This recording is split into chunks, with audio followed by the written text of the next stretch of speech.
Good evening, afternoon, morning, digital world, wherever you're tuning in from. My name is Dion Arkevicke. I'm the Executive Managing Director of Downstage Productions, and welcome to Downstage Productions in Discussion. Today we are discussing hostile work environments, personal experiences, and how stage managers has dealt with it. So we're just going to jump in. Please drop any comments that you have, any questions for any of us in the comments. And yeah, have fun with us. We will try and keep this one short and not do this one again on 4 hours. But I cannot promise that. So I'm going to start bringing in our panelists. Hi, everyone. How's everyone doing? Good. Great. Good. Well, firstly, I want to say welcome to Downstage Productions in Discussion, hostile work environments, and thank you for being prepared to speak up and share your stories. Um, just let's get to know each other a bit. Rachel, let's start with you. Tell us a bit about yourself. Well, I wanted to say name, but I already said your name. Where are you from? How old are you? How long have you been in the industry? That sort of stuff. Gotcha. Well, I'm Rachel. I'm originally from Maryland, and that's where I am now. But I just graduated from college in Westchester, Pennsylvania. And I hope to work in the kind of Philadelphia region as soon as possible. But again, I just graduated, and so I've been doing this since high school, but I haven't been like in the professional industry or anything just yet. Interesting. Olivia, jumping over to you. Where are you from? Your name. Tell us about yourself. How long have you been stage managing?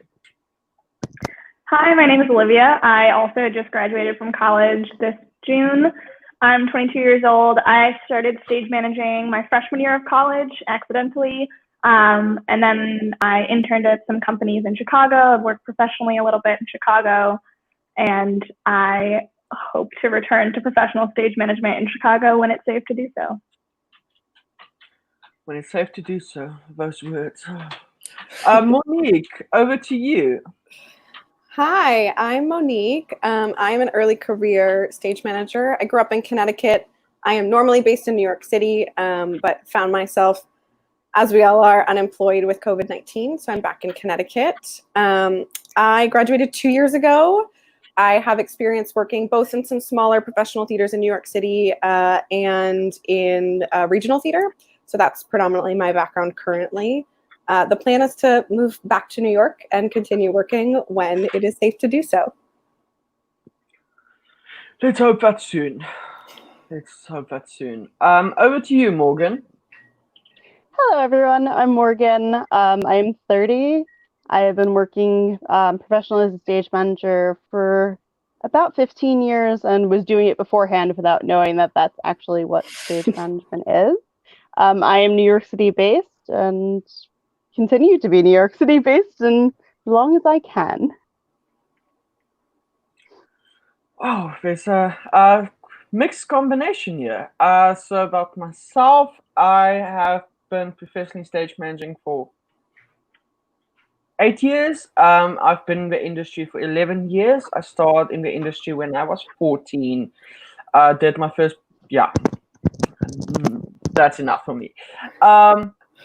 So firstly, I did say welcome, but welcome. I know this is quite a difficult topic, and not a lot of people are prepared to talk about it because of the flack that we will get after this. I know a lot of people are afraid of speaking out that they will not be hired again because it's it's one of those taboo topics. And that is why downstage in discussion happens. It's to tackle difficult situations that people do not want to talk about. We chose this topic because it's this. I mean, I've had personal experience. Unfortunately, I will not be sharing tonight because I unfortunately do not. Yeah, I'm in a more riskier position. Not from my company where I currently work. Just want to put that out there, but it's just too dangerous for me from South Africa to. Yeah, so I will just be hosting this tonight. So each panelist a question. Why did you choose to become a stage manager? Morgan, let's start with you. Okay. Well, I actually had started helping out at things, running music competitions, running concert series and stuff, not knowing that I was stage managing and that that's what I was actually doing. I had been in the music career in the music field beforehand and thought that just was like lending a hand to help people and get things done. And then when I was going to college, I had learned about stage managing actually being something that you can get paid to do, and that people actually do this as a job, and sort of shifted my focus from music to theater, and then integrating the two together.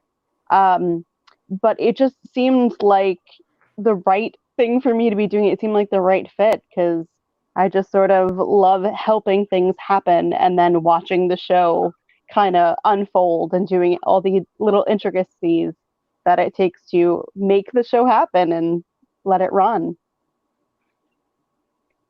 Interesting. That's a very nice synopsis of it. I try my best. Monique, over to you.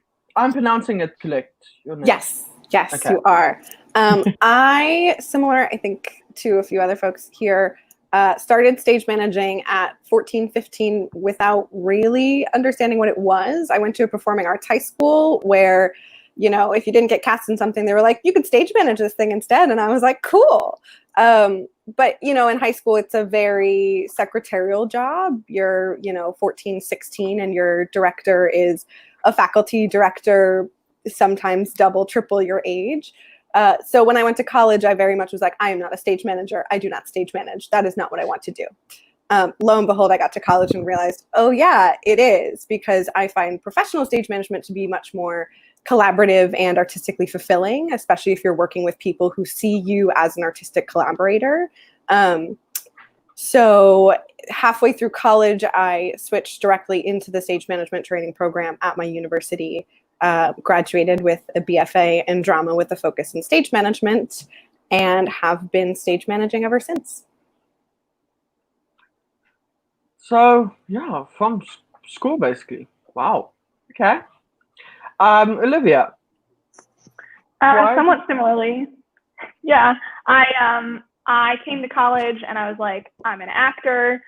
Didn't last long. I auditioned for shows, didn't get in, and we had, you know, an email chain that was like students asking for help on student work, and they needed a stage manager, so I stage managed campus burlesque show, which was a wacky job to do as your first stage management gig.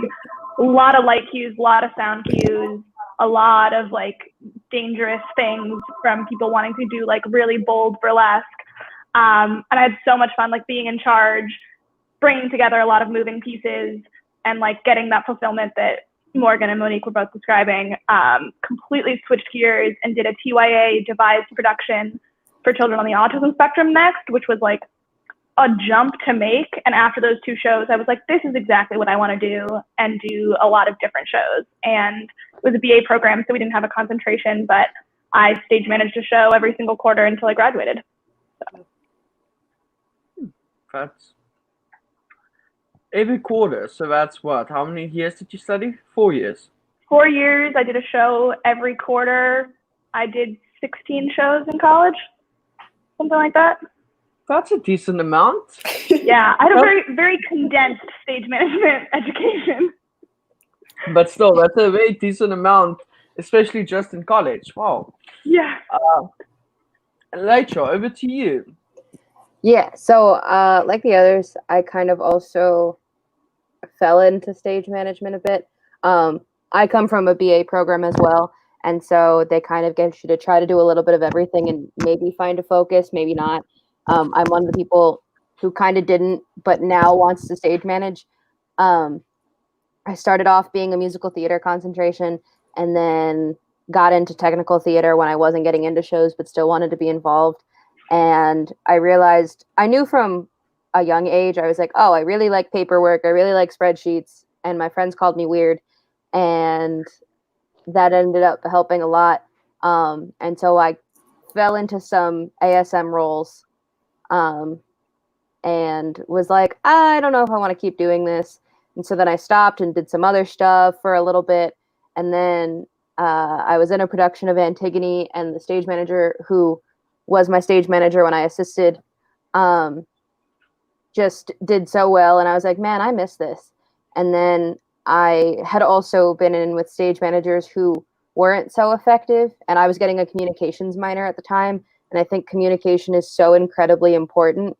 So I realized, okay, maybe my efforts need to be contributed to helping the production go more smoothly by being that middle ground in terms of communication and making sure things get are listened to, and everyone's vision and everyone's artistic creations are like all working together.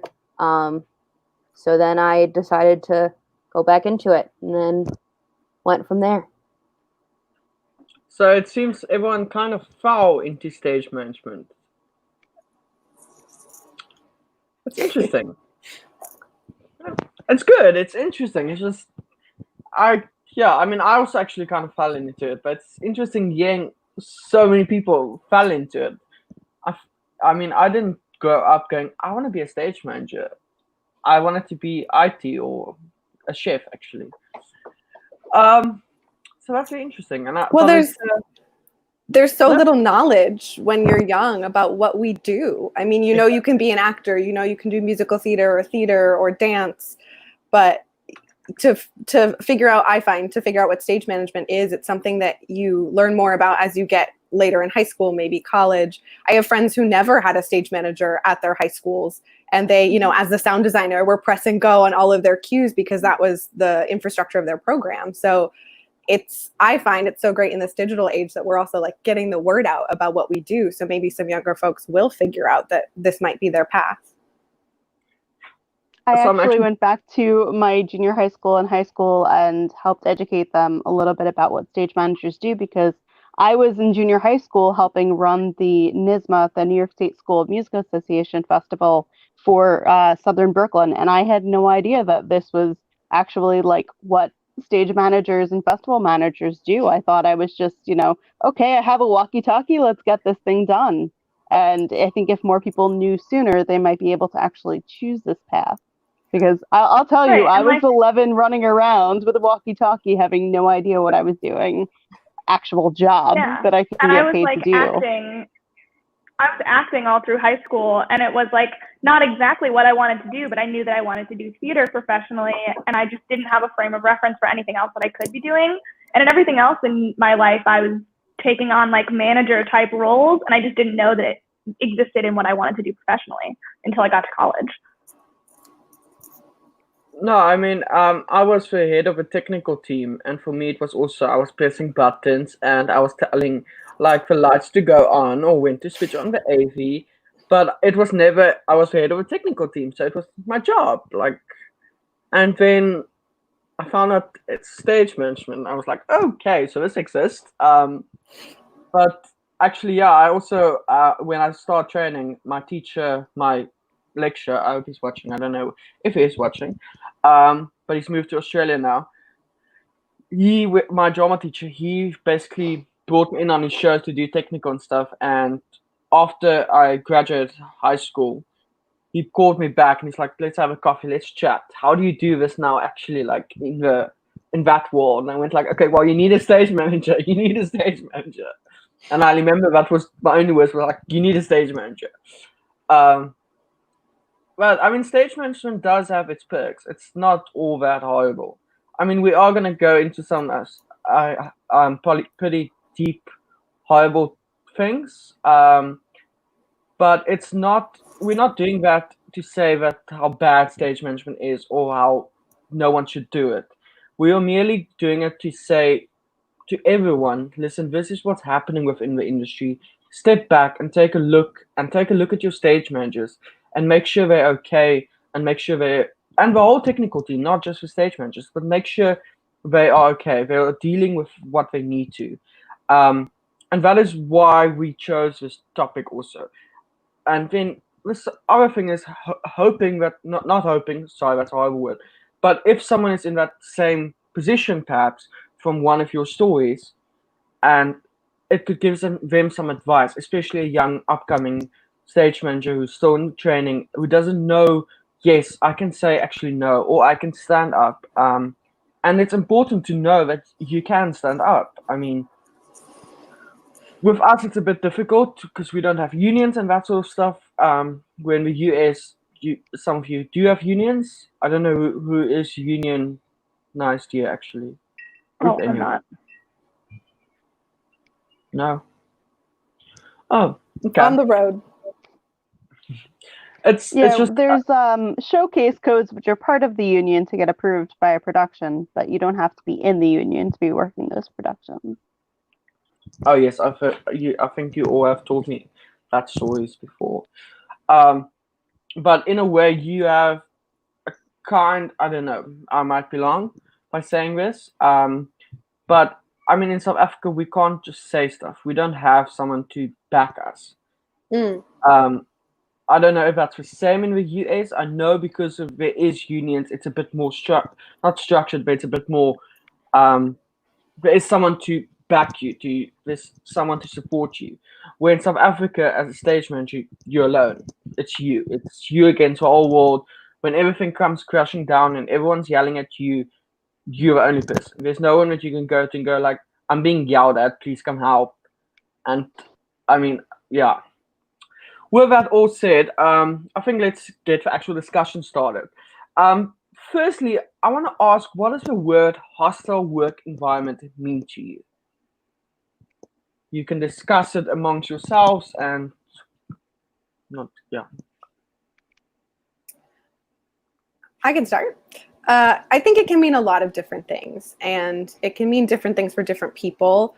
But in my experience, environments that I have found hostile generally are places where it's very difficult to go to work every day. I'm not particularly motivated in the morning. Usually I'm really excited about rehearsal, but these are shows where maybe it was like, I know I got to go and I'm really excited about something, but I'm really not excited about the entire day because I know I will face verbal harassment or I will face a lot of negative energy from people on different teams or fill in the blank.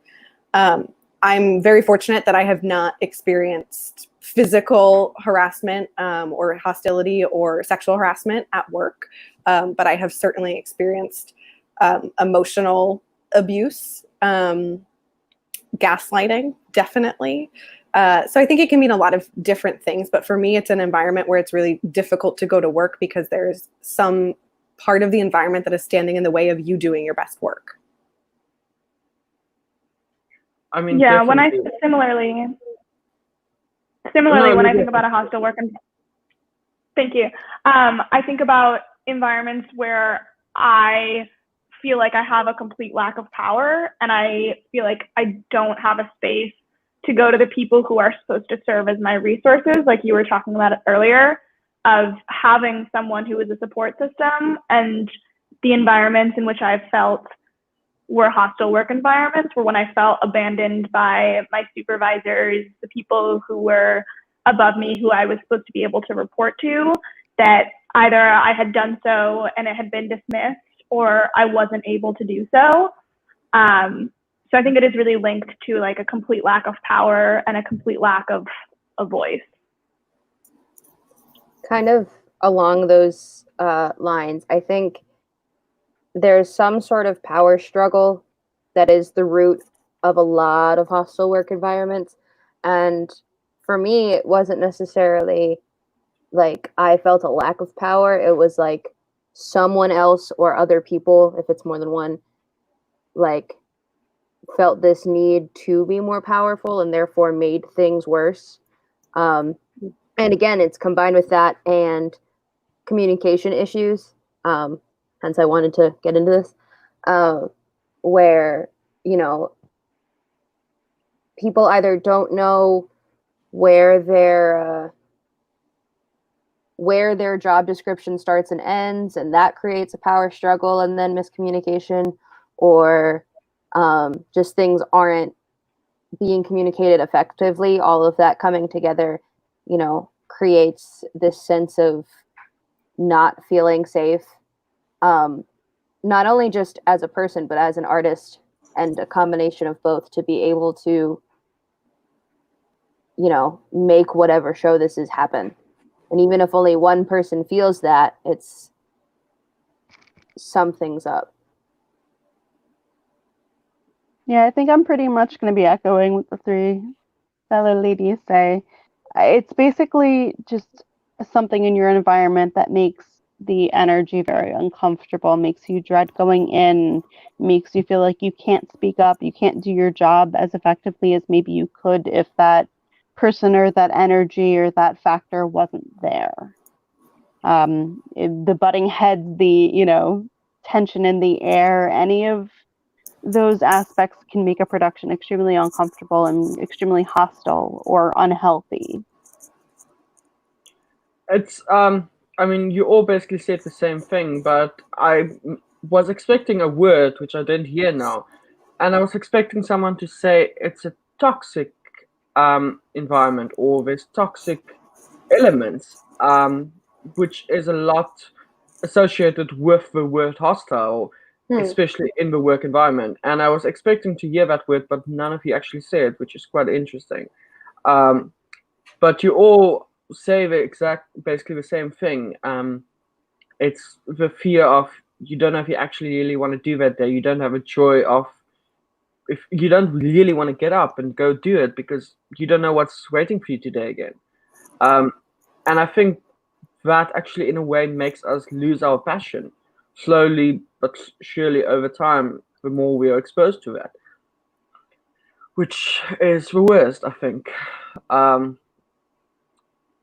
you all afraid to actually be here today to tell your story, or are you, I want to tell it, I don't care what people think attitude? I don't think I would use the word afraid. I think I feel more cautious. I want to make sure that I'm using my words carefully, that I wouldn't be implicating someone that I don't want to implicate, or saying something that could be a risk for me in my future career. But I have, especially I'm a very young stage manager, I'm a very new stage manager, but I have tried, even in just my 4 years of stage management, I've tried to always speak up about it. So I've communicated a lot of issues in just my 4 years. So I feel very comfortable and very hopeful every time I share stories, because I hope that it will make things easier for people. Yeah, I'm with Olivia. I again probably wouldn't use afraid, but something Cautious. is, I guess cautious is the right word. Yeah, I think nervous or cautious in a way of just, I want to be cautious because I want to make sure that it doesn't come down the line to, bite me in the butt or anything like that. But I think it's also something that's really important to speak about, because there are a lot of people, I mean, we have, a couple on this call that are pretty much freshly out of college and are starting their career, and they should not only know what they're kind of getting into, but I think if we can get rid of that stigma, we can then be able to help other people deal with the same thing and maybe address the issues that are going on in this industry. And I mean, other industries as well. There are many industries that have that. But I think the more that we talk about it, the more that we can sort of approach it head on. But I think it's something that's very delicate to discuss. Yeah, to echo some of what Morgan just said, I'm actually really excited by this panel and the capacity to open up this conversation, because as a very young stage manager in high school and early college, I had developed this idea that like the abuse was part of the industry and it was just a thing you had to accept. And I think even just over the 4 years of being in college and 2 years post-grad, I have learned a lot more about what is and is not acceptable in a work environment. And if I could go back and tell my 16-year-old self or my 18-year-old self or even my 20-year-old self, that's actually not okay. It's not okay that someone's speaking to you like that. And it's not okay that someone is making your job so difficult simply because they feel like making your job difficult. So similar to sort of what Morgan was saying, like the idea of starting the conversation and making it really clear that this kind of abuse is not something that will be tolerated in our industry moving forward, hopefully, And to emphasize that, I mean, part of the challenge of that is when I was learning, I was looking up to stage management mentors and people who had been in the industry longer than me, and they sometimes do perpetuate that. They say this is part of the industry, this is what it's like to be in the arts. And we're seeing, I think, a lot of conversations, not just about hostile work environments, but a lot of pieces of the arts that make it an unhealthy place to work. And, the people who came before us are part of that system, and they pass that down to the people that they teach and say, this is part of the job. And there's an element of this where hostile work environments are not just caused by people outside of the stage management team. Hostile work environments can be caused by people on the stage management team at all levels. which I think is important, because I know I'm seeing head nodding here. I know I've been in situations where I've tried to address it on a team, especially when I haven't been the PSM, and it just goes nowhere. And there's also a question of like, who do you go to when your team leader is not hearing you or is making that hostile work environment? So I'm really glad we're talking about it. Yes, I have worked with plenty of people, whether they were my PSM or they were my ASM, that was within the stage management team that made things hard to work with. And I think that, it's sometimes not necessarily the divas in the industry that we have to, exclusively be looking at. Sometimes it can be each other, and it can be unintentional at times, but there is definitely an aspect of it that is intentional because, maybe they wanted the position that you have, or maybe they see themselves as higher than you are, or, so many other reasons that this could be stemming from. And I think it's really important that we, all come together and just be like, this isn't okay. And, we should be able to work together and not feel that hostility within our own team. We should be able to band together and be a united force. So before we continue, I do just want to say that, apologies, none of the panelists tonight, today, this afternoon, this morning, depending which time zones you are, will be mentioning any names, any production companies, any producers, any employers, any productions. They will merely be telling their experiences without naming names and how they handled it or did not handle it. And so just to make that clear, this is not a thing of bad mouthing someone. We are not doing that. We're doing this to bring awareness to the problems in the industry and trying to speak up for those who do not have a voice, who are starting their careers and do not know what to do. So just before we continued, I just wanted to give that small disclaimer there. So I wanted to do this actually in a group discussion, but I think I'm actually going to do this individually based on the questions. So let's start with Olivia. What has been your experience in a hostile work environment? Go with the worst and then the not so worst. Sure. I had the last show that I worked on as a stage manager was a hostile work environment. It came together from a lot of different pieces. It was, I think, like a lot of the worst situations, it was sort of a perfect storm of factors.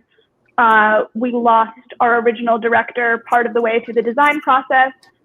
We had already reached like final budget, and then we lost our director and got a new person. So our new director had to step into a vision that was not her own, and they redid the design, did a full 180, and we ended up running into a lot of interpersonal issues with the director, the production manager, and our stage management team. And we were also dealing with actual technical issues of too many large pieces of furniture, automated platforms, loading really fast transitions onto those automated platforms with our 56 pieces of furniture that were too heavy, they were dangerous, they were bulky, they were taking up a lot of backstage space.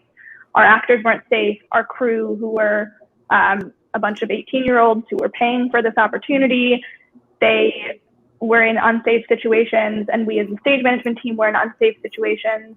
And, and then there's the added challenge of it being a student work environment in which I, as a stage manager, am an undergraduate, and my director is a paid guest artist. My designers are paid guest artists. Our staff and management team are paid faculty members. Everyone on the team is double my age and double my experience. And so, you bring up technical concerns, you bring up things that I say, this is a safety issue. I know it in my gut that this is a problem.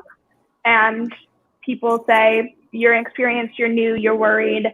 And those issues came back to get us later in the show.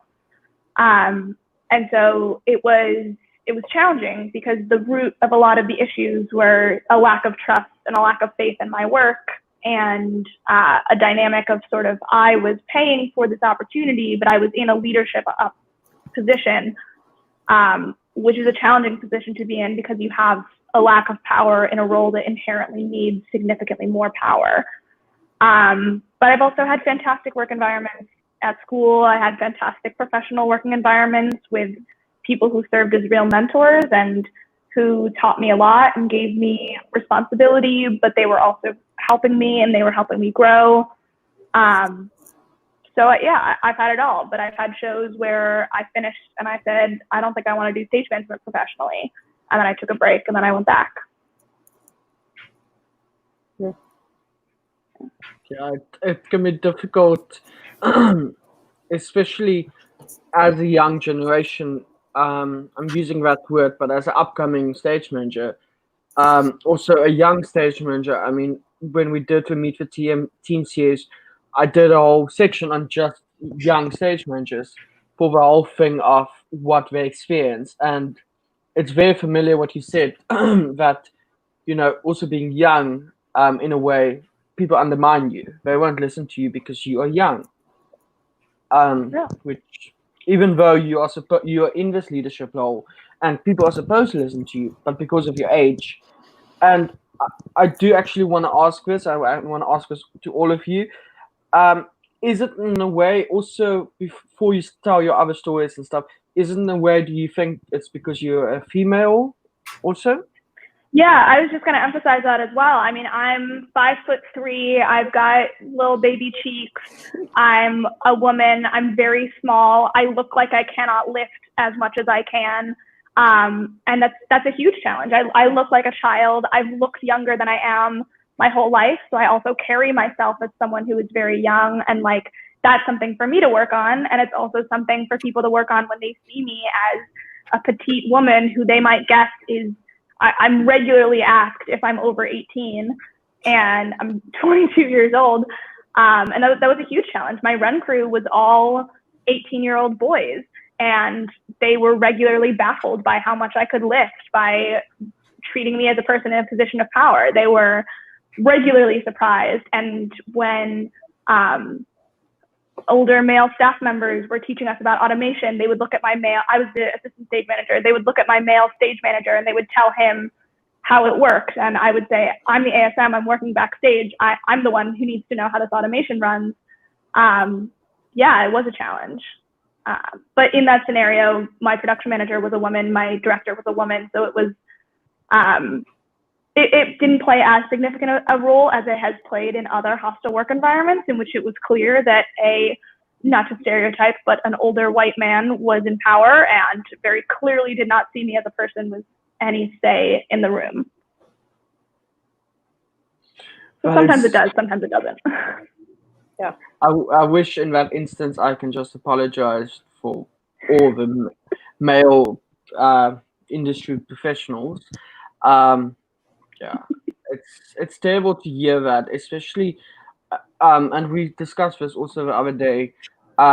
In South Africa, stage management is a lot more female dominant, but the technical crew is very male dominant.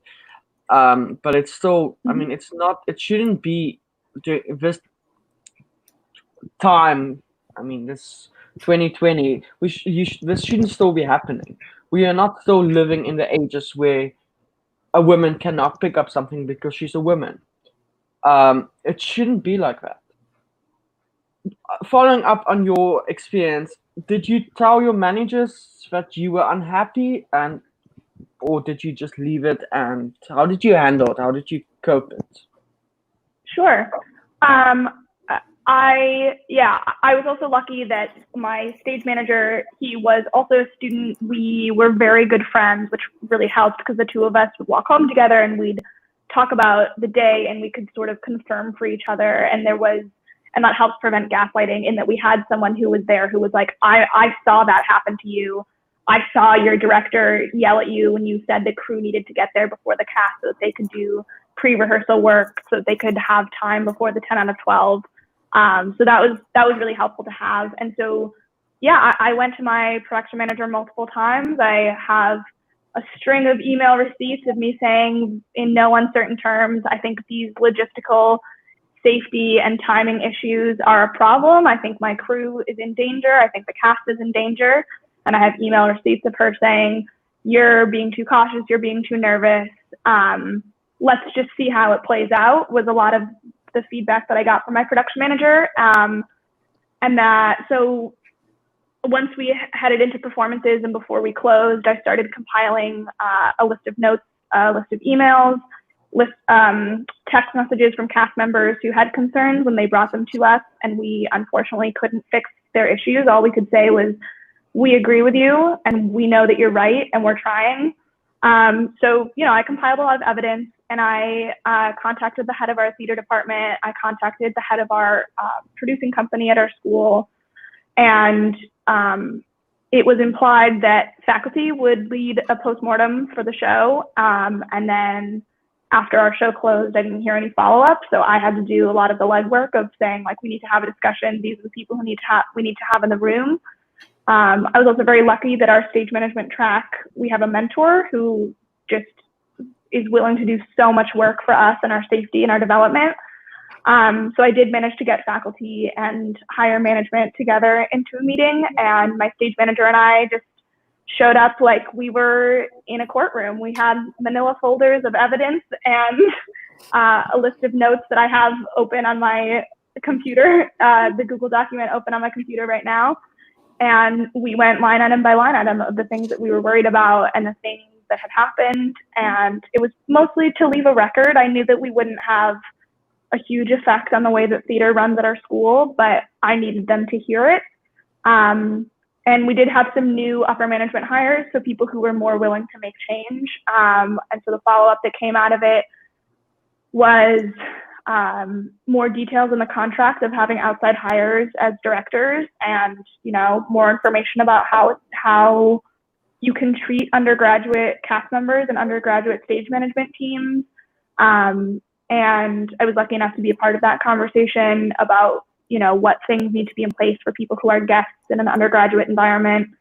And a lot of what came out of it was the managing director realizing that he needed to have much more involvement in the lives and education of the students. And so he was like, I'm going to show up in classrooms more. I'm going to show up in pre-rehearsal meetings more, because something that came up in the meeting was, he was like, I don't know why you didn't come to talk to me as your managing director. And in the meeting, I was like, I'm going to be 1,000% honest.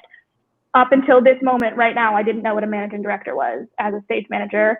And as a student, I was like, all I can do is go to my faculty advisor. But it was a situation in which I was a student, but I was technically in a working position, and I could have and should have gone to my managing director. So, it was a deeply challenging discussion. Our production manager was there, and I looked her, and this is not something that I could have done professionally, but something that as a senior who was about to graduate that I felt comfortable doing at my school. I looked at my production manager and I was like, these are the ways in which you let me down. These are the ways in which I felt like I predicted scenarios that did end up happening. A large set piece fell in the middle of a show and almost crushed one of our crew members who was 18 years old and paying money for the situation and not getting credit, not getting academic credit for it. And I was like, even if she was getting paid, this is an unsafe situation, but there are many more layers to this, given the financial and academic pieces of it. I did get feedback from faculty members who were like, I hear you that this was a hostile work environment, but this just tells you what your future will be like. This is what professional theater is like. And I said to him, that's incredibly disappointing. I don't understand how you could, as someone whose job it is to shape the minds of young people and shape and tell them not how the world is, but how they can help make it better. I was like, I don't see how you can say that to a student that you're in charge of educating. Not in so many words, but that's how I felt. Yeah, it's just a lot of talking. And I'll actually piggyback off of something that you said, because I know I'm not going to go into my full story of, boy, do I have plenty of them. But I actually had a fairly similar experience, 9 years ago, Morgan, you're where more than I welcome to continue if you want, if you do want to well, continue with yours. I think, I mean, I think sort of it'll echo the fact that this is a larger issue.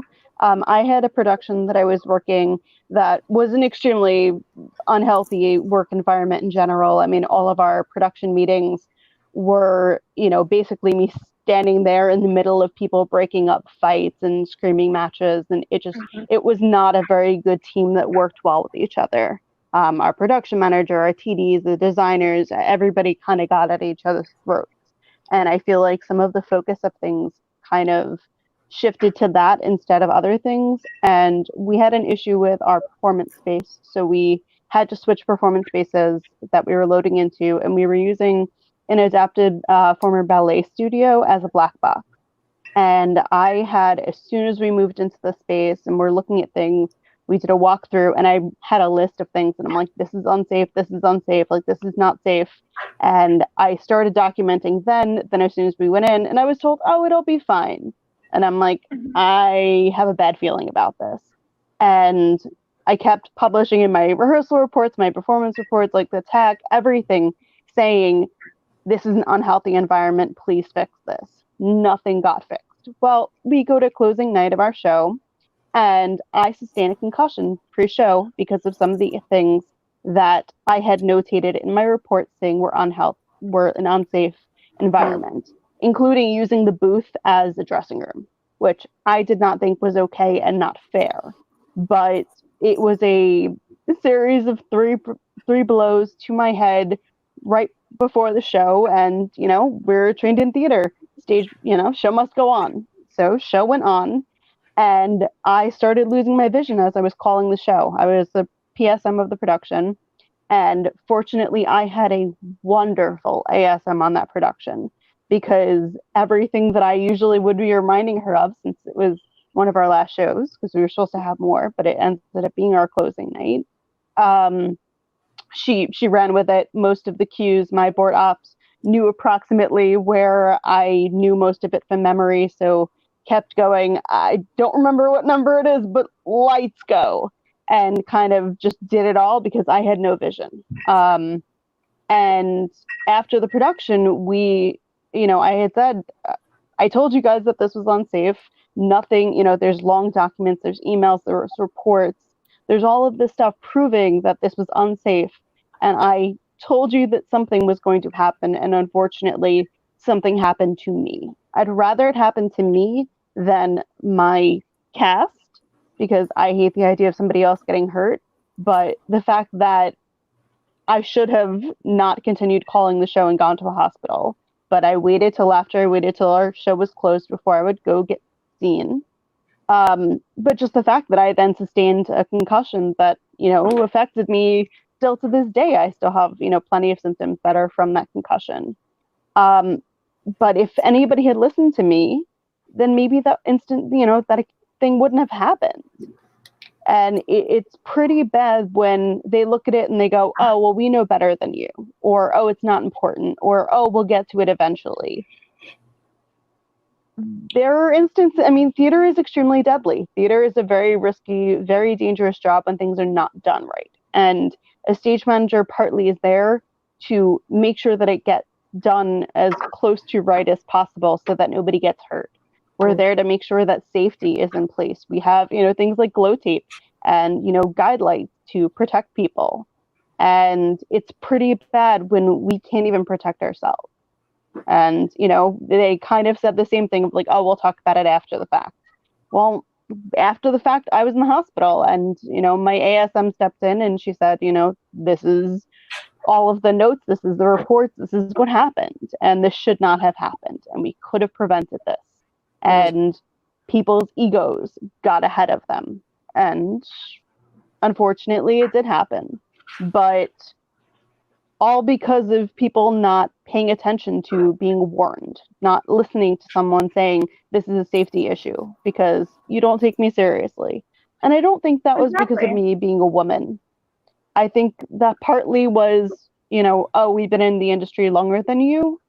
And I think it was partly, oh, it'll be fine. You're just making a big deal out of nothing.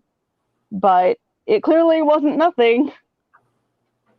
Exactly, same thing. I mean, props were, I had electrical props that were lighting on fire. I had tables that were breaking. I had hanging set pieces that were significantly I had hanging rigging that was too heavy for the operators to use that broke off of one of their hinges in a show. I had a string of performance reports that reported upper back pain and lower back pain from my crew members. And yeah, it builds and it builds and it builds, and upper management still says, theater's hard. And I was like, what? We're in an educational setting. This is unacceptable. I must say, I find it quite worse that happened in a educational setting than in a professional setting, because it's supposed to be training you how to deal with everything, and then to just push you in like that is not fair. But I do want to just jump back to you, Olivia. You said you went to the managers and all that sort of stuff. Do you think your issue was resolved in the end, or do you think it was just like thought about them and shrugged off and moved on with everyone's life? I don't know that anything would have really resolved it. It was a guest director, so there wasn't really any ramifications that would have dealt with her. I don't know if she'll direct at our school again. I don't know. I was hoping for some ramifications for the production manager that did not come to fruition, which though I hoped for it, I was not expecting that one story would get her fired.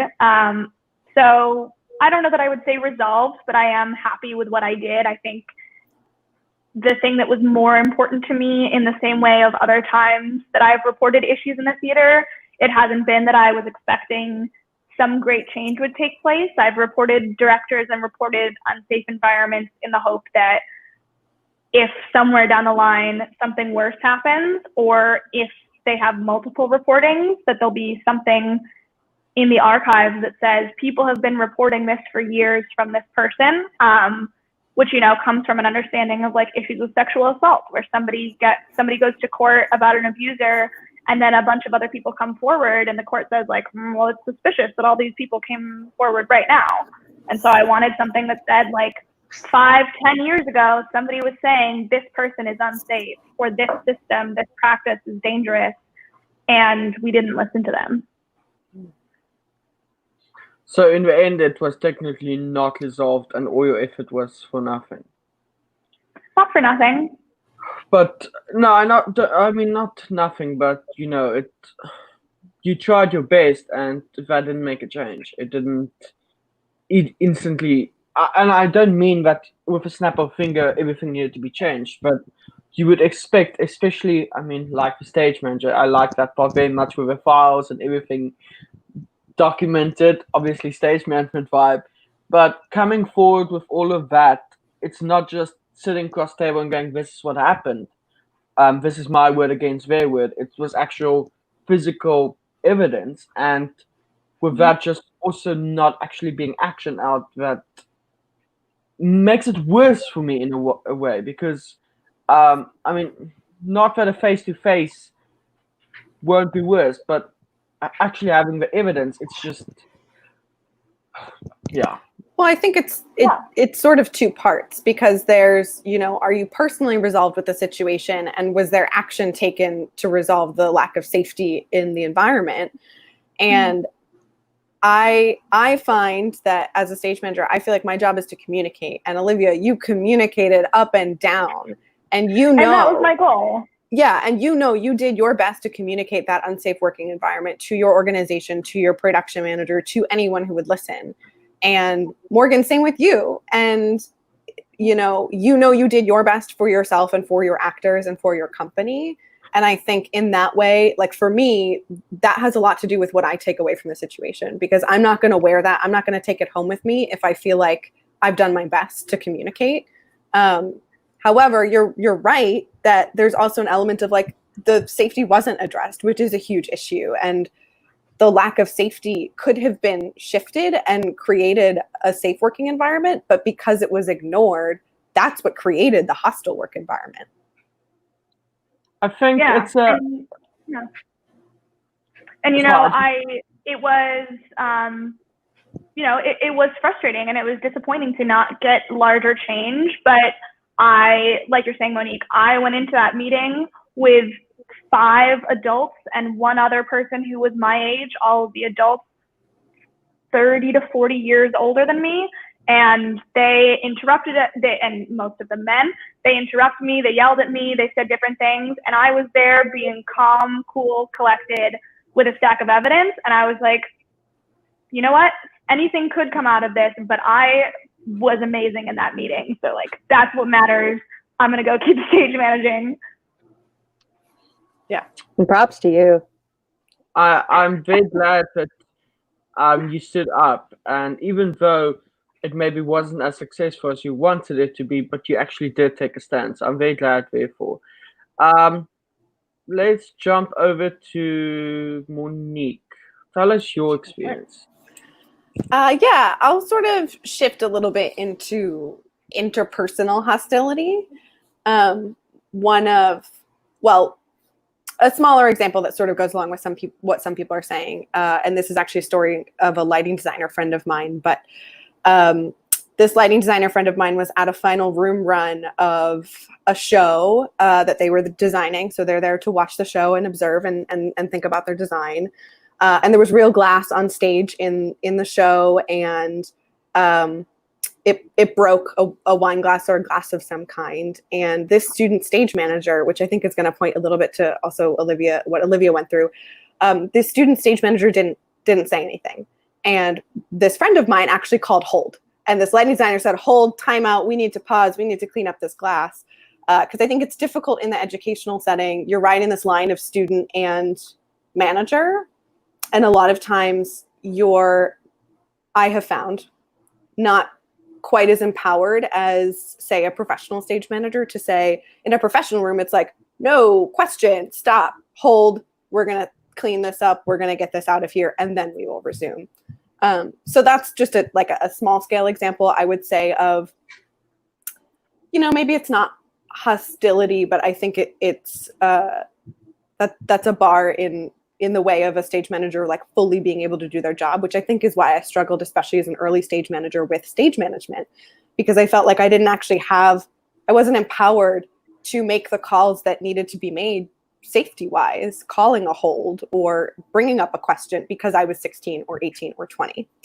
But a more recent example, I was working on a production.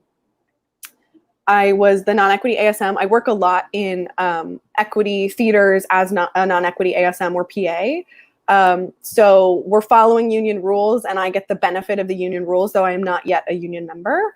And on this particular production, the PSM and the director were not a personality match. They clashed every step of the way.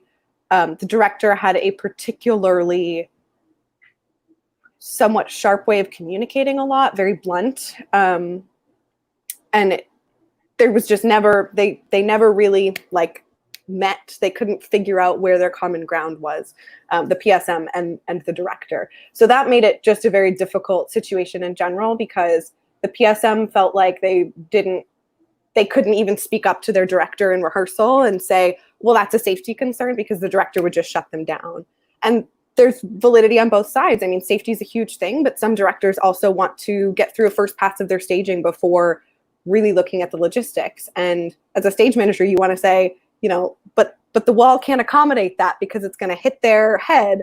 But the director wants to, get through their vision before they start thinking about where the walls are going to be or where the chandelier is or what have you.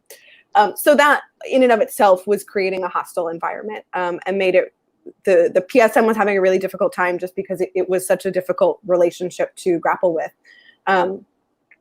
New play. So, you also have the stress of new work, which I love new work, but, it also takes so much time and so much energy to be tracking changes and new pages and, keeping one eye on the playwright at all times because they're in the corner scribbling away. And you're like, what's that new page you're writing? Can I get that to hand it out? So we got to tech, and the PSM director relationship continued to be fraught. They had tried to have conversations about it, but it didn't really go anywhere. which, out in the house was difficult enough. And me being the ASM on deck, I was like, all right, well, I'm going to try my best to make sure that everything up here runs smoothly to make their life easier out there. So there was this one item that had been in discussion since the beginning of tech, and we were probably either towards the end of tech or maybe it was a preview rehearsal, I can't remember. And this item had been discussed by a variety of designers and the director, and the vision hadn't quite been right. And a new draft of it had come in, and of this item, and I was there with the director when they first saw it, and the director was like, this is awesome. We're going the right direction. I'm so excited about this, which was like really great to hear a piece of positive feedback about it. And I was like, awesome. So the designer of said item ended up backstage at some point during tech, and I was like, hey, by the way, director said they loved this new item. Like, that's so exciting. And the response I got was like, like hand in the face. And I was stunned because no one's put their hand in my face, I think, since I was like 7 years old. And I was angry. Because I was trying to facilitate communication and was totally shut down. And I was able to hold it together. I do have to say, my crew on this particular production, they were amazing. I mean, they were really supportive. They were really supportive of me. They were really supportive of the PSM. They could see the abuse that was happening out in the house. So they were just there for us that much more. But also because the PSM and I both had interpersonal relationships with these people. So they weren't going the extra mile for the director. They were going the extra mile because they cared if I or the PSM got snapped at. So I kept it together for the rest of that rehearsal. The anger sort of bubbling, but just like, right under the surface. And we hit the meal break, and I got to the stage management office with both the PSM of that production, and there was another stage manager working on a different production in the building in the office. And I came in, and they were immediately like, what's wrong? And I closed the door, and I just said what happened and expressed my anger and frustration. And for me, it's really about, in that particular situation, it was about waiting until the appropriate moment to express that frustration. But I knew I needed to express that anger in order to move past it. And the two people that I was with are incredible people because they validated that anger and they said, we hear you, and that sucks. They both also had similar experiences with this person, which was very refreshing for me to hear, because I do think it was about the fact that I was young, and I don't even know how old I was at the time, but young, early 20s. I'm still early 20s. But to hear that these two other stage managers who are older than me have also had this experience was also really, I was grateful to know that I wasn't alone, because sometimes you feel like you exist in this bubble as a stage manager and all these things are happening to you. But then to hear that other people have gone through this too, you're like, right, okay, we're all human. In terms of addressing it specifically with the person, I didn't see how it would be useful in order to have a person-to-person conversation about it, which is actually sort of the opposite of my philosophy, because I really believe in talking about things, and I believe in naming things explicitly. Sometimes it doesn't work. Sometimes people don't want to hear it. But in the case of this particular person, it just didn't feel like it was useful or would be productive to try and have a one-on-one conversation, based on the fact the last one-on-one conversation I tried to have ended like this. But for me, the saving grace in that moment was having those two stage managers to go to, and having people to go to. For me, it's not always other stage managers. Sometimes it's the people I live with. Sometimes it's calling a friend who's not at all on the show. And I do have a lot of friends in the theater community, so I can say, God, this really annoying thing happened. And they're like, yeah, that sucks. Wow. Because sometimes you just need to hear someone validate those emotions. And I think another important part of this is that I love what I do. And I think all of us love what we do. Otherwise, we wouldn't do it, because you see the people at the theater more than you see your partner or your friends or your family most of the time. But I do not place my self-worth in my job. So if something bad happens at work, or if something goes wrong, I'm not taking it home as this horrible day. I mean, bad things can happen in a day, and I won't describe it as a bad day. maybe just something bad happened. Bad is a very general word, but we'll move past that for now. Which I think is really important. And I also have realized I spend a lot of time in the positive moments, in the not hostile work environments. I've become a big believer in mantras. And I find that a lot of times I end up saying to myself, I'm good at my job and I know what I'm doing. Because I got hired because I am good at my job and I know what I'm doing. And there's totally space to learn. I'm a huge believer in lifelong learning, but I am good at my job and I know what I'm doing at my core, which is really helpful in those moments when someone has just stuck a hand in my face or snapped at me, especially publicly. You know, somebody yells at you publicly about a prop that's in the wrong place and you're like, dear God, I had no idea that's where it's supposed to go. I'm so sorry. And you know, I turn bright red. It's just a fact of life.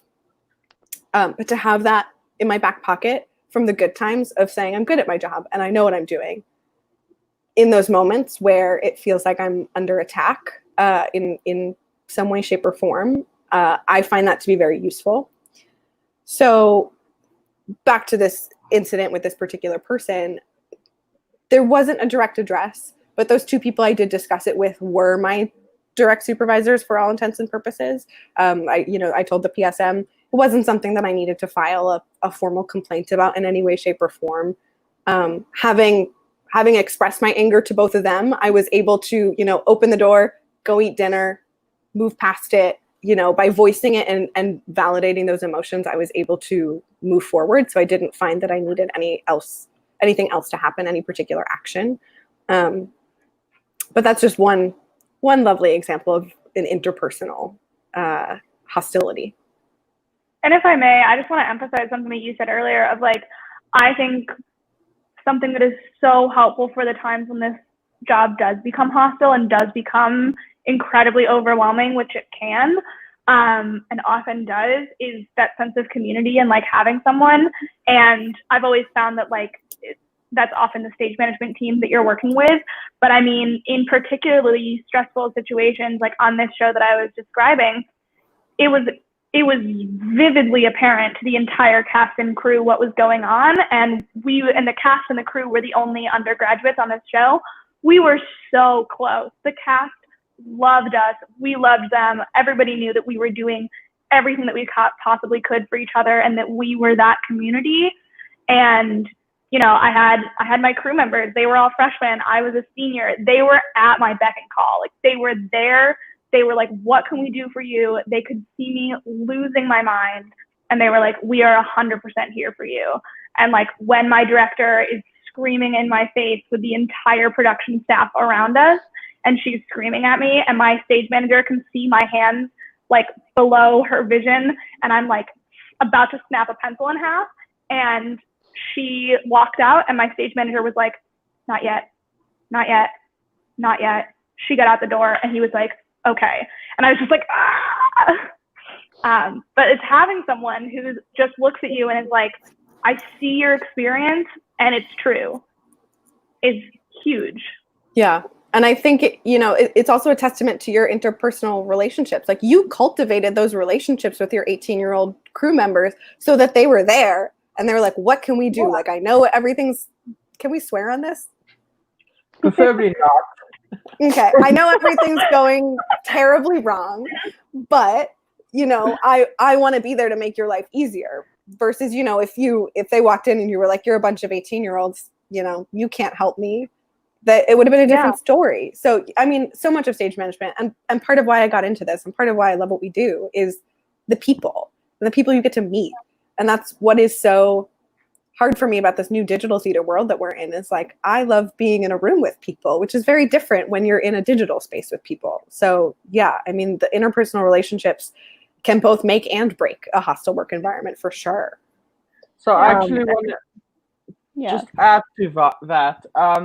I must say the one thing is having a good mentor. And I cannot explain to you how many times where I would be in a situation and I walk out and I call my mentor.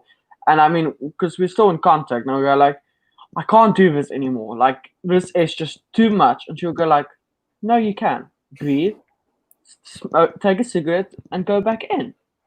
And I actually spoke to her today, where I was like, it's just like we were speaking about something, and she was like, "It's fine. I can handle it." And I'm like, "No, I know you can because like you taught me, and and the exact same words that she used is like I remember you saying that in the first day of class."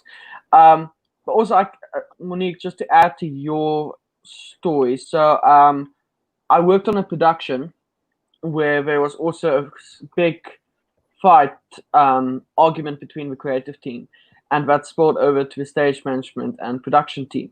Luckily, on that show, we had a wonderful head of production who stepped in and brought a mediator in to avoid the conflict to someone to step in between the stage manager and the creative team to prevent that clashing. And I must say, we still had some incidents, but it was much better having someone there, and instead of this argument going directly onto stage management.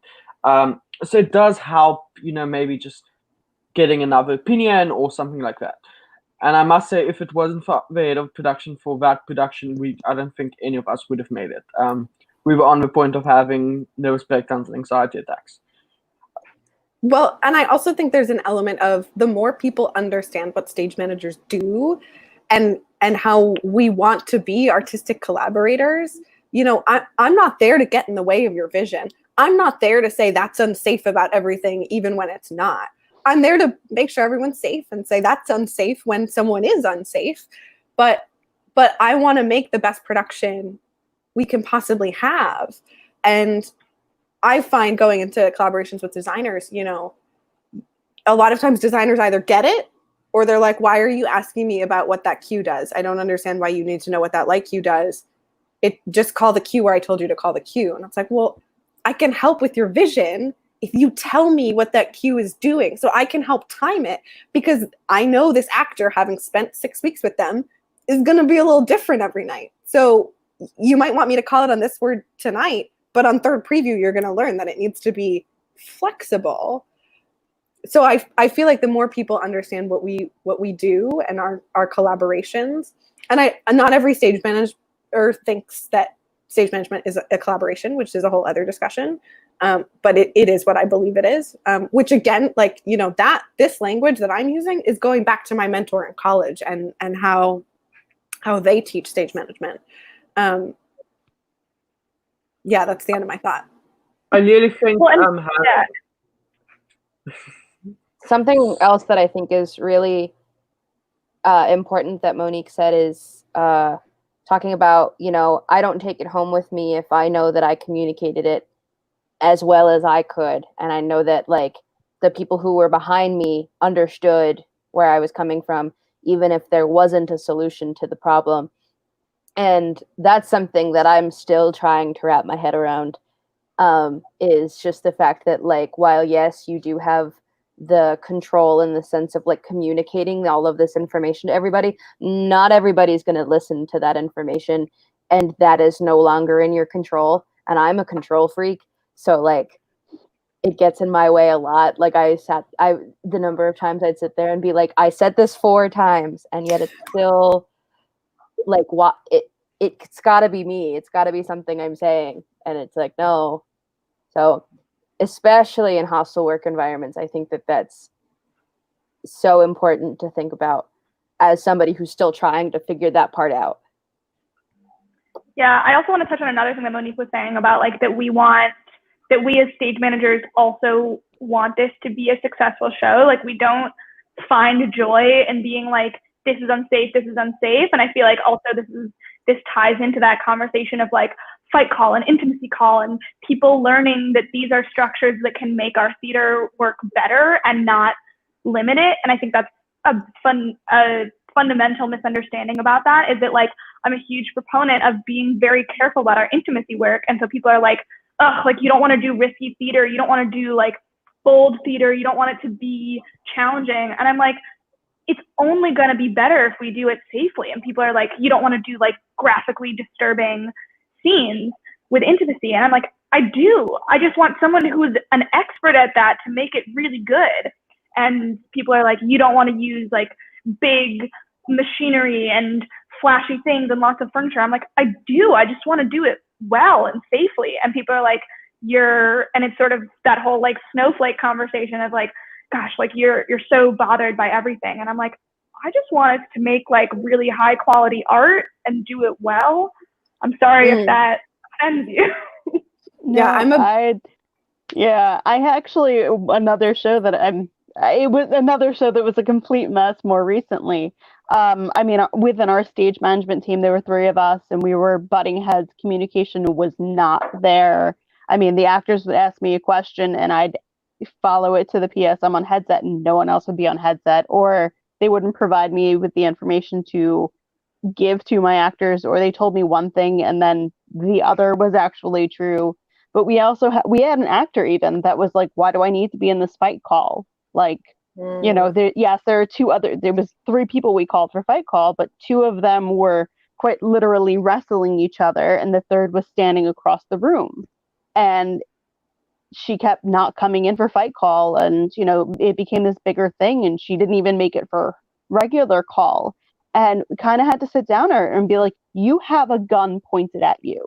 That is why you need to be here. Like, we understand it's a prop gun. We understand all of this, but like, for you want to saying your lines, which, I mean, a stage manager can jump in and say the lines. That's not the biggest issue, but you are getting grabbed. You are getting a gun pointed at you. You need to be here.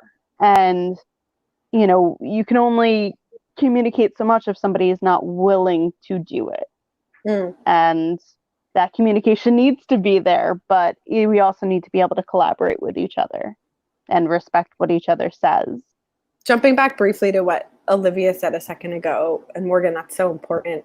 I'm a big fan of Twitter, and someone in my Twitter sphere, and I'm sure it's made its way around Facebook and other people have heard this, but the idea that someone is difficult to work with, this like idea that people get labeled as difficult to work with, generally actually means that they're difficult to take advantage of, because there's a lot of pushback, especially with intimacy directors and fight choreographers, you know, because this idea of like, well, why, you know, we can just stage it ourselves. Why do we need an intimacy director? It's like, you don't know what trauma people are coming in with.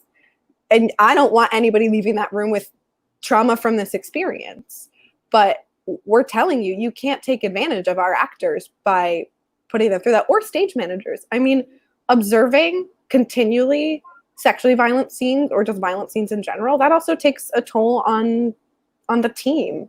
And I haven't had the privilege of working with an intimacy director, but I've listened to quite a few panels with them, and they also make the ones that I've heard speak, emphasize, you know, checking in with stage management and the directing team and anyone who's constantly in the room with these experiences. But in this day and age, in 2020, you know, I think a lot of the community, the theater community and the stage management community, are starting to stand up and say, no, you can't just add violence to the show ad nauseum with no meaning and with no coordination with fight or intimacy choreographers.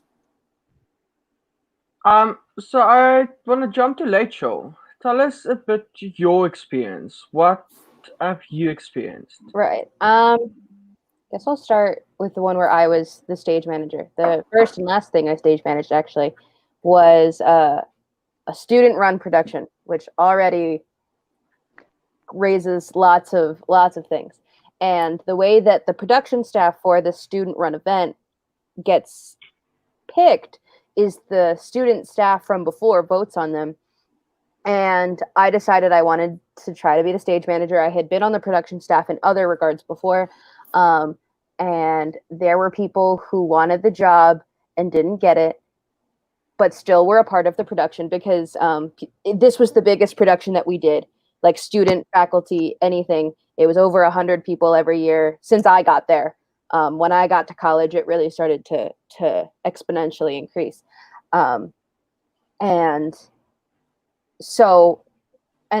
the couple of people that wanted jobs that other people got, particularly me, were already had this reputation of creating a hostile work environment in some way, shape, or form. It wasn't necessarily making things physically unsafe, but it made people uncomfortable. People didn't want to work with them, and it wasn't always their fault. It wasn't always them all the time. But and it was just, and this person is also a senior. I was a senior, they were a senior. And so I wanted, I had mentioned in the last broadcast that I made sure that everybody knew, like, we're all in this together, and I want you guys to know that, like, if I say something that makes you uncomfortable, let me know. Like, I don't mean it in any personal way or whatever. I'm trying to figure this out just as much as you guys are. And because it was my first time, I was being taken advantage of by other seniors who were also stage managers, which I felt was really disappointing in the sense of, like, I wouldn't do this to you. So, like, why is it? I don't know. But anyway, so there would be situations where this person or a couple people would come to me during rehearsal and be like, "Can I go home?" I'm like, "No, you can't. Like, that's so what?" And they're like, "Well, I've been in rehearsal all day, and because it's a cabaret style event, so you rehearse for different numbers every day, and this person happened to be in all 3 of the rehearsals that day." And they were like, "It's just been a crazy day. Like, I wouldn't ask you in other regards." And I'm like, "But you wouldn't ask anybody else, even if you were feeling like this." And we had the conversation, and they decided to bring up, "Well, I worked on this production as the stage manager just now." And I was like, "I was the sound designer on the same production. Like, I know what you went through. I know I wasn't there in rehearsal every day, but that's beside the point." Anyway, and it was like, it was smaller, littler things. So, like, while, I, again, it kind of created this imposter syndrome of, like, do I talk to somebody about this? Like, I feel uncomfortable. I feel like I can't, do my job well because I'm constantly being ridiculed for one thing, and then I try to fix it, and then I'm getting ridiculed in the opposite way by the same couple of people. And kind of what everybody was mentioning earlier, I started to learn as we got further and further into rehearsals that I had more people on my side than not. So I kind of just had to, like I wanted to emphasize with Monique, was realize, I'm doing what I can and doing everything in my control to make sure that everyone here is as safe and having fun as possible. Because this was for charity. We weren't doing it just, like, to perform. Like, we really wanted to do this for the greater good. And there were just a couple of people, and everybody knew that this was happening. And I didn't know that everybody knew that. Like, I told the director, who was another student, and we had a really good relationship. And so we had each other's back all the time. My assistants were really good about it. But I had even, like, my biggest fear was I didn't want, like, underclassmen who had never done this before to not want to do it again because they were seeing that upperclassmen were taking advantage of people. And, but they, they were really smart about it and, like, seeing what was happening. And they were like, "No, like, this is amazing despite that." And with that, and I was like, "Oh, okay, this is really cool." That was when I was a stage manager. And then my other big one was a production just before that, also my senior year. I was on the design team, and the director was a faculty member, just received tenure. And I love this faculty member. We just didn't work together super well all the time, and neither did a lot of people. And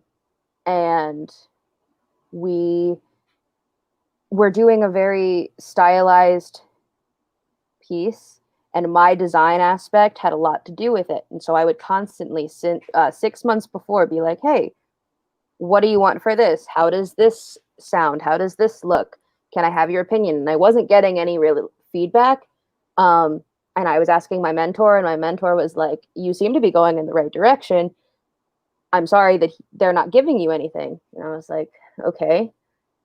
And so eventually I kind of just went off on my own a little bit more and a little bit more and a little bit more until I wasn't asking him really for his advice too much, which wasn't the best thing, but at that point I felt like I'm not getting anything, so I guess I just, I'm gonna do my thing and see what happens. And then we get to tech, and I have over 120 cues that I gave the stage manager. And by the time we get through our cue to cue, the director's like, I don't like a third of your stuff. I'm like, wait a second. Okay. So we're fixing things, and this was my first time in this position, to this extent. And it was the first time that my A1 was working to this extent. It was a lot of firsts, and things kept going wrong, and we weren't knowing why. Because things like QLab sometimes just flip out, and you don't know why. And it got to a point where we were the night before opening, and the director gave me. Actually, I was the final straw, but the stage manager tried to say, hey, we're keeping these guys really late and we're asking them to come in super early. That's kind of not cool. And the director just went off. And the only reason the stage manager went to him was the production manager, who is the stage management mentor, was like, this isn't okay. You need to tell the director this. And the director just wasn't having it because lots of things were just going wrong. Not necessarily all to his fault, but some of it. And then we just kept going further. We kept pushing through, and things were getting okay. We get through that run, and the director's mad because lots of things went wrong in this tech run or this dress run. And this was our preview night, so we had students come in and watch, and they were setting up a reception for after. And the director said, we're going to do all that we need to do until every single note is covered, because opening's tomorrow. And that also included in the tech notes we did while the cast was getting changed and taking their mics off and whatnot. And we were doing tech notes, and I was told to make an elaborate change to a cue that was also in sync with the lighting cue. I said the lighting designer timed their cues with what I have. So we can't really change this unless you want everything to change. And they were like, just figure it out. And we were like, okay. And I don't remember how I reacted, but however I reacted was not what they wanted. And they went into this 10-minute rant about how I need to fix my attitude and how I don't talk to people like that. And it wasn't necessarily what the director was saying that was getting to me. It was the fact that it was in front of everyone. And then the cast started to come back in. So now the cast is hearing and seeing this whole thing go down. And then later the production manager was like, it's 10:30, we need to leave. Like, we are holding everyone back. And the director is like, nope, we're not doing that. And it turned into this whole crazy thing. And everyone just felt it.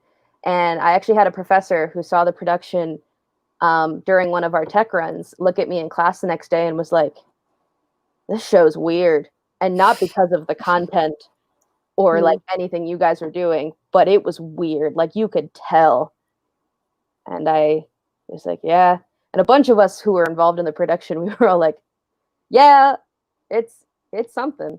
But it was, again, all of these situations were kind of things that were like, do I say something to somebody? Because nothing's been unsafe, really. But people feel something, and how do you go about that? And luckily, my mentor and my faculty advisor is the most angelic human being I could ever meet, and really just accommodated with everything. Even if it was like a tough love, like, you need to figure this out kind of thing, it was whatever I needed to hear. So yeah, I think mine, and the reason I wanted to come on this was a lot of those in-between scenarios of how do you go about this when there's no real proof of anything. Like if I could have kept emails and documentation, I would have, but there were a lot of things where I couldn't. And so that is still hostile in my opinion, and it has been to others. And so I think it's important for others to hear that as well. Yeah, I completely agree. I think the main thing, it's what you all have kind of mentioned, is communication. If it isn't proper communication, it causes friction, and it causes friction between between the whole team, not just the stage manager. And I mean, hearing all these stories, and I mean, it's horrible to go through something like that, especially as a stage manager, where you need to focus on getting the show up. You need to make sure everything lands, goes perfectly. You need to make sure everything works, because if you call a queue long, someone can die. And then on top of that, you have someone yelling at you or throwing you off a book or whatever because you are not doing your job properly. But it's because there isn't the proper communication from their side towards you. And I mean, I've experienced it on multiple levels. Rachel, just jumping back to you, sorry, I interrupted you. You didn't actually now mention if you got to if you got the issue resolved, or was it? So the situation where I was stage managing, I had talked to my director, who again was a good friend of mine, and by that point we had had some other situations that weren't hostile, but where I went to my advisor, and my advisor said, your job as the stage manager is to bring up the issues. It is not your job to solve all of them. It is up to the director and the producer to work with you on how to solve them. And so I would bring them up, and both of them were very good friends of mine, and we worked together well. And I said, all right, these are the issues, A, B, and C. How do we want to go about it? And a lot of them did get fixed, whether it was through our post-mortem or the director talked to these individuals at some points. And, so in a sense it was resolved, but the people that the director ended up talking to didn't really care. And again, it was like, we did what we can. We were like, we get that you don't want to be here with us in this power, but for the sake of underclassmen and everybody else, we just we need the respect. And for the most part, it was better. And then in terms of the other project where I was on the design team, I think that there are certain faculty members that are trying to learn how to combat the natural instinct to be this, I don't want to say power hungry, because I don't think that's what they are, but, feel like this sense of entitlement that, they can talk to students however they want. Because I think we're kind of in this, and tell me if I'm wrong, since all of you guys have relatively recently been in school, in this rebuilding stage of faculty members trying to figure out how to make it so that they're not teaching, well, this is what the arts are about, so you're going to have to deal with it. And the director, I think, realized after the fact that without really a conversation with me, at least, I don't know if anybody else conversed with them, but I think the director at some point realized what they were doing was creating an uncomfortable environment, a hostile work environment. And that, there was more good being done than the mistakes that were happening. And so I don't know if it was a direct resolvement, but I think some change has come from it, if that makes any sense. Well, and that's sort of the catch-22 of educational theater. It's like, you as a student, designer, stage manager, even actor, like you're trying to work as an equal with your faculty, director, designer, production manager, what have you. And sometimes I found as a student, I was afforded that respect. And sometimes it was like, well, sit down, you're only 20 years old, you don't know what you're talking about. And it's like, well, you can't have it both ways, because I'm here as a collaborator with you and I am your stage manager. So you need to talk to me, or, or as a sound designer, or, as on any level, like that Gian was saying, proper communication, but also respectful communication. I just Yeah, want to say that definitely. it's, I think, yeah, I mean, hearing again where it's on an educational level, actually, it makes me mad, to be honest, because this is where you're supposed to be taught. This is where you're supposed to be trained. And then this is how you're being treated in that environment. No, that is not, it shouldn't be like that. It's rampant, though. I mean, it's rampant. There is so much bad behavior. But it's that also balance. It's a very different and delicate balance, because these people are your teachers. They're the faculty. And, I had an instance with when I was a stage manager, and I actually came back to my college because they didn't have enough stage managers, where the director was a teacher, and a teacher that, I had looked up to.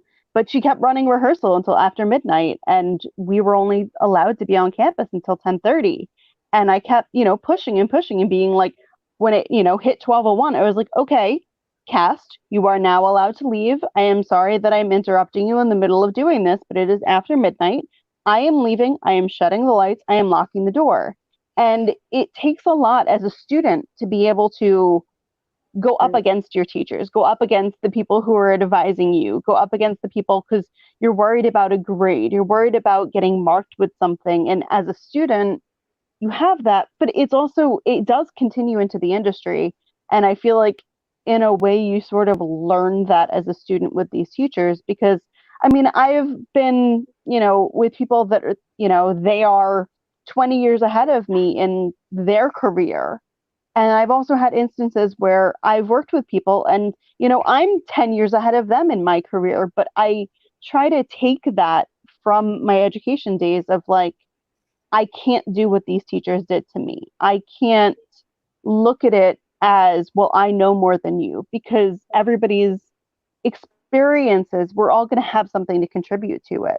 But in an educational facility, you don't necessarily feel that you can speak up at times, or you feel like, well, I'm going to get, stamped in my file or any of that kind of stuff. Well, and it's incredibly challenging too, because I was also at a university that provided, I think, more opportunities than other schools may have for student stage managers. And those were a blessing. I was given a lot of responsibility, which is why I faced so many issues, but it also made me a fantastic stage manager. And that's a hard balance of, I didn't want to be coddled in an educational situation. I didn't want to only work on really easy projects or work only with undergraduate teams, because we have a lot of completely student-run theater. And those were more equal because we were all peers, but they were also lower budget, lower production value shows. They provided good learning experiences, but I did also want to take on that responsibility of working on a faculty production, of working on a main stage production. And it's hard to know what to ask for. I am learning, and I'm not going to be so egotistical as a young person to say, like, I have stage managed 5 shows, and so, like, I know everything about stage management. I'm not going to say that, and I'm not going to pretend that. And I also need to ask for some level of respect, and I need the things that I say to be heard, and I also need to have resources to help me when I don't know what to do. But I think the hardest thing is that I need to be trusted to know when I do and do not know what to do, because I've known in those situations when I'm not prepared for something. And I would like to think that I almost always know whether or not I can handle something. And that's when I need my teachers and my mentors. And I need to be able to say, this is a problem that I don't know how to handle.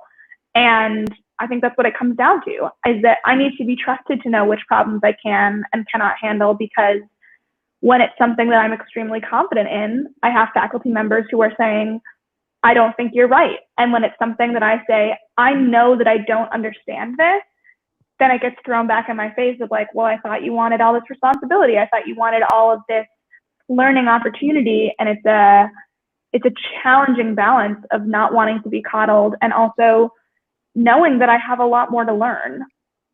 People want stage managers to be perfect and not human, but we are not perfect and we are human.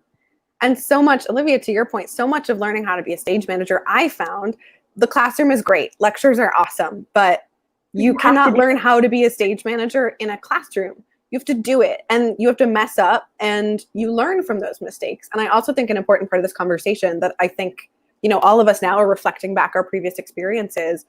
I spend a lot of time thinking like, wow, okay, I made that decision in rehearsal today or last week or last month. But now, you know, reflecting back 3 hours later or 3 weeks or 3 months, it's like, oh, I would have handled that really differently knowing what I know now. And for me, also a big adjustment was leaping into professional theater was like, you know, you don't have your teacher there anymore, but you do have your PSM or your production manager. I mean, the show that I was just talking about a few minutes ago, there was one rehearsal where I went to my production manager and because they were like, oh, I'm going to go eat lunch. Is that okay? And we were like about to start rehearsal. And I was like, you should go get your food, but also I really need you in the theater for the next hour because we're about to like come to a head with this technical moment that I'm going to need you to back me up when I say this is unsafe. And they were like, totally, I'm here for you. And they were there. And I actually didn't need them, but just knowing that they were there and even them knowing like that I might not need them, but just their physical presence in the theater was so helpful. Like, but again, you don't know what you don't know. And until you move through it and learn. And I want younger stage managers. Yeah. You have to be able to admit what you don't know. I worked on a production recently, the one where it was the three of us. And I graduated college over 9 years ago, and I was working with two people who were new graduates. And I mean, I have been through a lot more in the industry than they have been in some respects, but in other ways, they had experiences that I never got to have. And we had an instance where our lights weren't on. There was not a single theatrical light that was on, and it was pre-show. And I mean, I'm working with the actors and we're at places and I'm like, hey guys, no units are on. Like, you need to know this. Do we want to restart, you know, the board while the house lights are up? And going through, and in my head, because I've been here, I've done this already, I'm going through these things, but my PSM she didn't take my knowledge and my experience. And then we ended up getting to the instance where I'm like, this isn't going to work. And like my actors are freaking out backstage and I'm like calming them down. I'm calming her down on headset. And then she, whatever reason, decided to push forward with the show and house went out and the theater was dark. And never in her life had she ever stopped a show before. And I had a bomb threat called in on a show I was working and we needed to stop mid-show. I needed to evacuate the theater. I've been there, done that many times with things. And she's on headset, freaking out, needing to go over God mic and address the situation. And we had an extremely hostile relationship throughout the production because it was almost like there was like, well, you have the experience, but I don't want to be told what to do. And I had to be very careful about, you know, this is your show, take the lead, you know, but if you need help, I'm here. And that is the way that stage managers are supposed to work with each other. But if you're not going to listen to me, and sometimes, you know, you kind of have to, and I couldn't get on God mic, I wasn't there. But, you know, you sort of have to, I talked to her through the process and got through. And then after the show, she's freaking out. And it's like, sometimes you need to be able to admit what you don't know. And, you know, we like to say that, you know, we have these superpowers and, you know, we can go without sleep and just run on caffeine for weeks and, you know, all this different stuff that we kind of joke about being stage managers. But we also have to kind of humble ourselves and admit what we don't know and take advice from the people who might, whether, you know, have that, whether they're a teacher, whether they're someone else in the industry, whether they're a designer. And sometimes you get to that point. I mean, I've also had directors that are trying to tell me how to call a cue. And at one point I you know, stood up and said, you want to call the show? Sit down, please. Because that was literally the only thing that I could do in that instant. And it's better than me starting a fight. It's better than me having a screaming match. And you know what? You don't like the way that I'm calling it? sit down, please. Show me how it's called. Well, and And that's I the couldn't. benefit of a team, right? Like, Yep. to have someone, I think teams are our biggest assets. And Yes. I mean, I just have one particular former PA of mine in mind where it's like, I know I'm going to work for him someday. Like, he will be my boss. Yep. And he was my PA Yep. when I was the first assistant on a show. That is the best. But, you know, he was really specifically very technologically savvy and had like a production manager, stage manager, event manager brain. And the second assistant on that particular show was incredible with people. Like, she could get you to agree to something you didn't even know you were agreeing to. Like, we had about $1,000 worth of scripts printed at Staples, and the production credit card didn't work. It was a Sunday, and I had sent her to pick them up. And I was on the phone with her, and I was like, ask if they do like take now and pay later. Like, I know it's Staples. I know they don't do that, but like, just see if they will. And the next phone call I get back from her is like, okay, so I'm in a cab. I'm on my way back. I have all the scripts. Somebody just has to pay for them tomorrow by noon. And I'm like calling our production manager, and I'm like, she just saved our butts, but like, somebody's got to pay for this tomorrow. But like, I know if I had gone to that Staples, I never would have gotten them to agree to that. Never in a million years, because I don't have the people skills that she does. So teams are so important, and someone's always going to know something you don't know. And that's the beauty of it. I would much rather have a team of people that know things I don't know than a bunch of me, you know? I just think it's so important. I just want to jump back quickly. Both what Olivia mentioned and Monique at the stage about, you know, being young and, you know, that whole thing. So just something that happened with me. I was 19 and I was working for quite a big company, and I was put on a show. So I was a permanent stage manager for this company. So obviously we were allocated 2 shows. And I was put on the show, and I walked onto the show, and the first words that were told to me is no. And I'm like, excuse me? Literally, this person just told me no. That's only what they said. And I'm like, what no? And this person looks at me like, no, you're too young. You can't be calling this show. You're a child. You don't know what you're going to do. And I went like, okay, I am put on this show by this company. I'm more than happy to go get someone else, but unfortunately there's no one else available. Do you want to just give me a chance and see if I can get this done or not? If not, I'm more than happy to get a replacement myself in for you. You know, I'll get someone. And it was a bit of a, okay, whatever. And I did the show, and then afterwards I was called to this person's like office for dressing room, and this person then kind of appointed me as ad hoc stage manager for their company. And I was like, but like a day ago you were saying how I'm a child and stuff, and this person was just like, well, I apologize. And I mean, actually, them saying I apologize and taking into account that they were wrong what they were saying, it kind of, I mean, in a way, it didn't make it okay, but it made it worthwhile, if that makes sense. I mean, and like Olivia said, it's sometimes you do need to go through some difficult challenges to be able to learn how to overcome the next one. I mean, I wouldn't be here, and I don't think any of us would be at the place where we are today if we haven't gone through certain challenges. And I actually joke a lot with this with Morgan, and I'm like, I think I always get the house shows because I always end up on these shows where I just want to pull out my hair and start screaming. But the thing is, like, if we don't get that, especially as stage manager, and I'm not saying it's a good thing. I'm not saying it's a good thing to be in a hostile environment. That's not what I'm saying. But what I'm saying is that if we as stage managers don't face the complications and the challenges, I don't think we will grow much further. We won't learn to, again, not saying it's okay, but we won't know how to handle it the next time.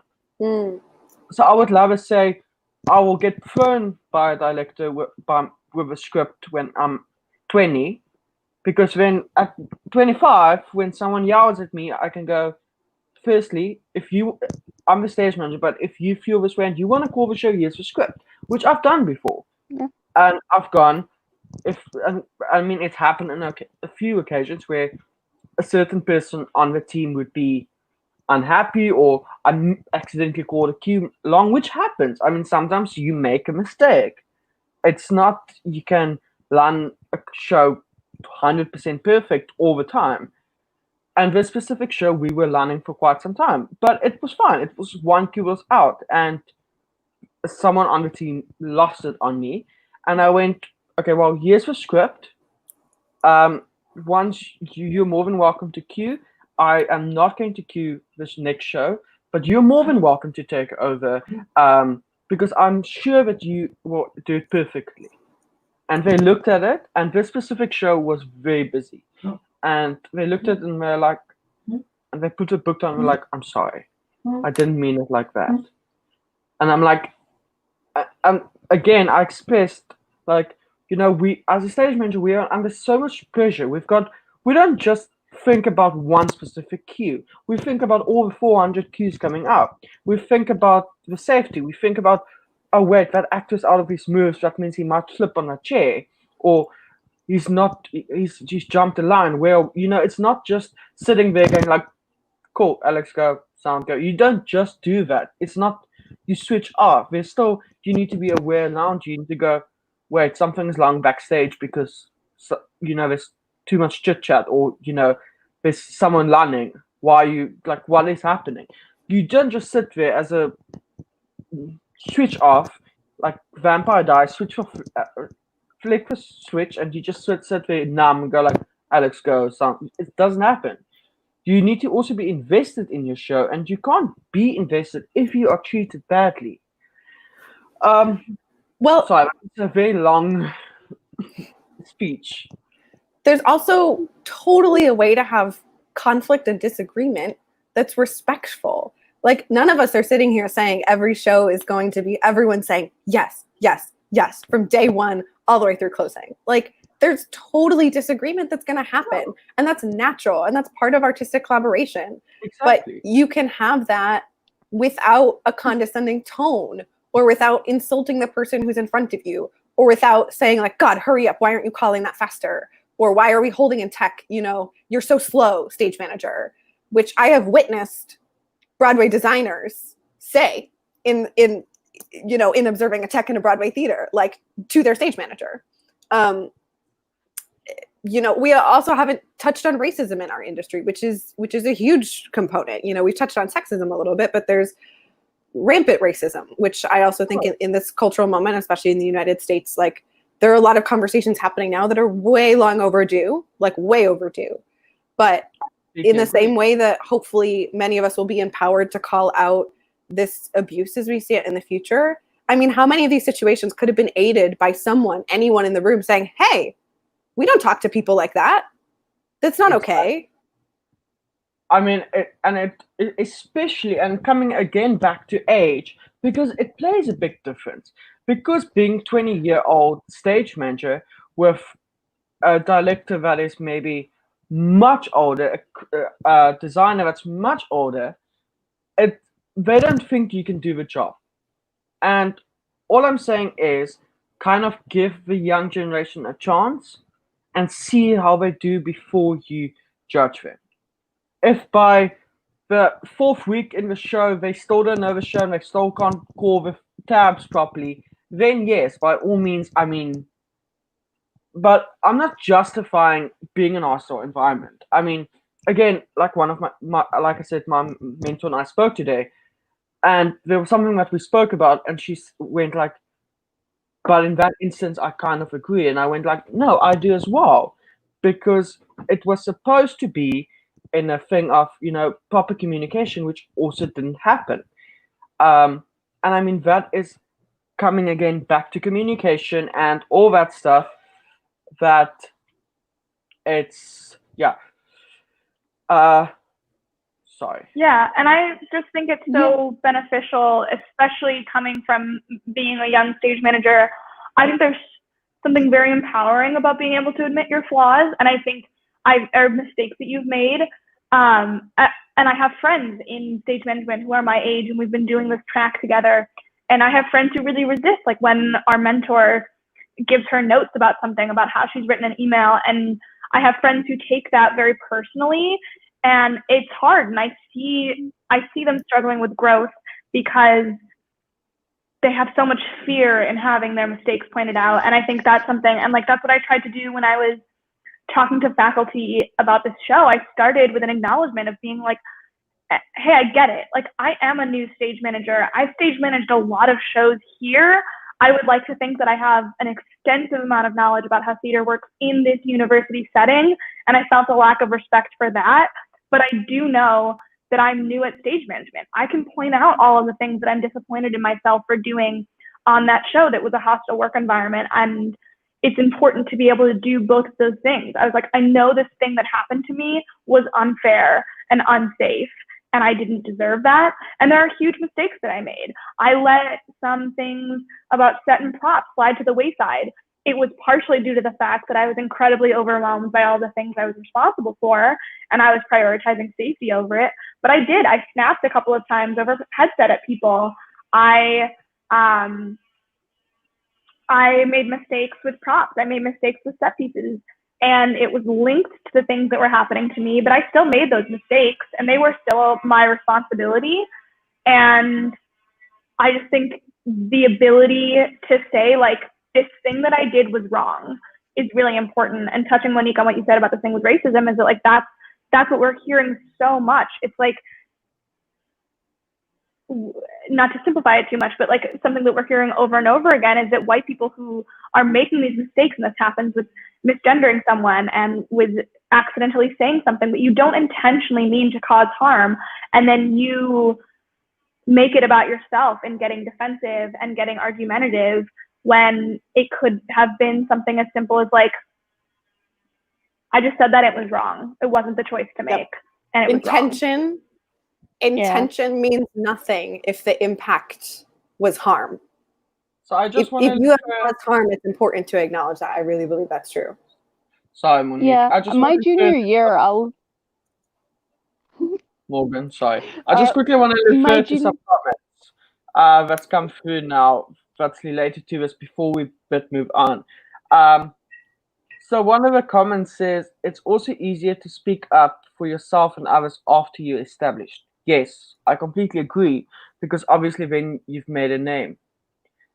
But essentially, it should also be a thing of stage managers standing together and protecting each other and going, we do have young stage managers, let's help them. And as senior stage managers, and I don't classify myself as a senior stage manager, but I mean, as senior stage managers out there, go, listen, give the young generation a bit, don't give it easy or give everything on a silver plate, but give them some slack. They are learning. They are getting into this.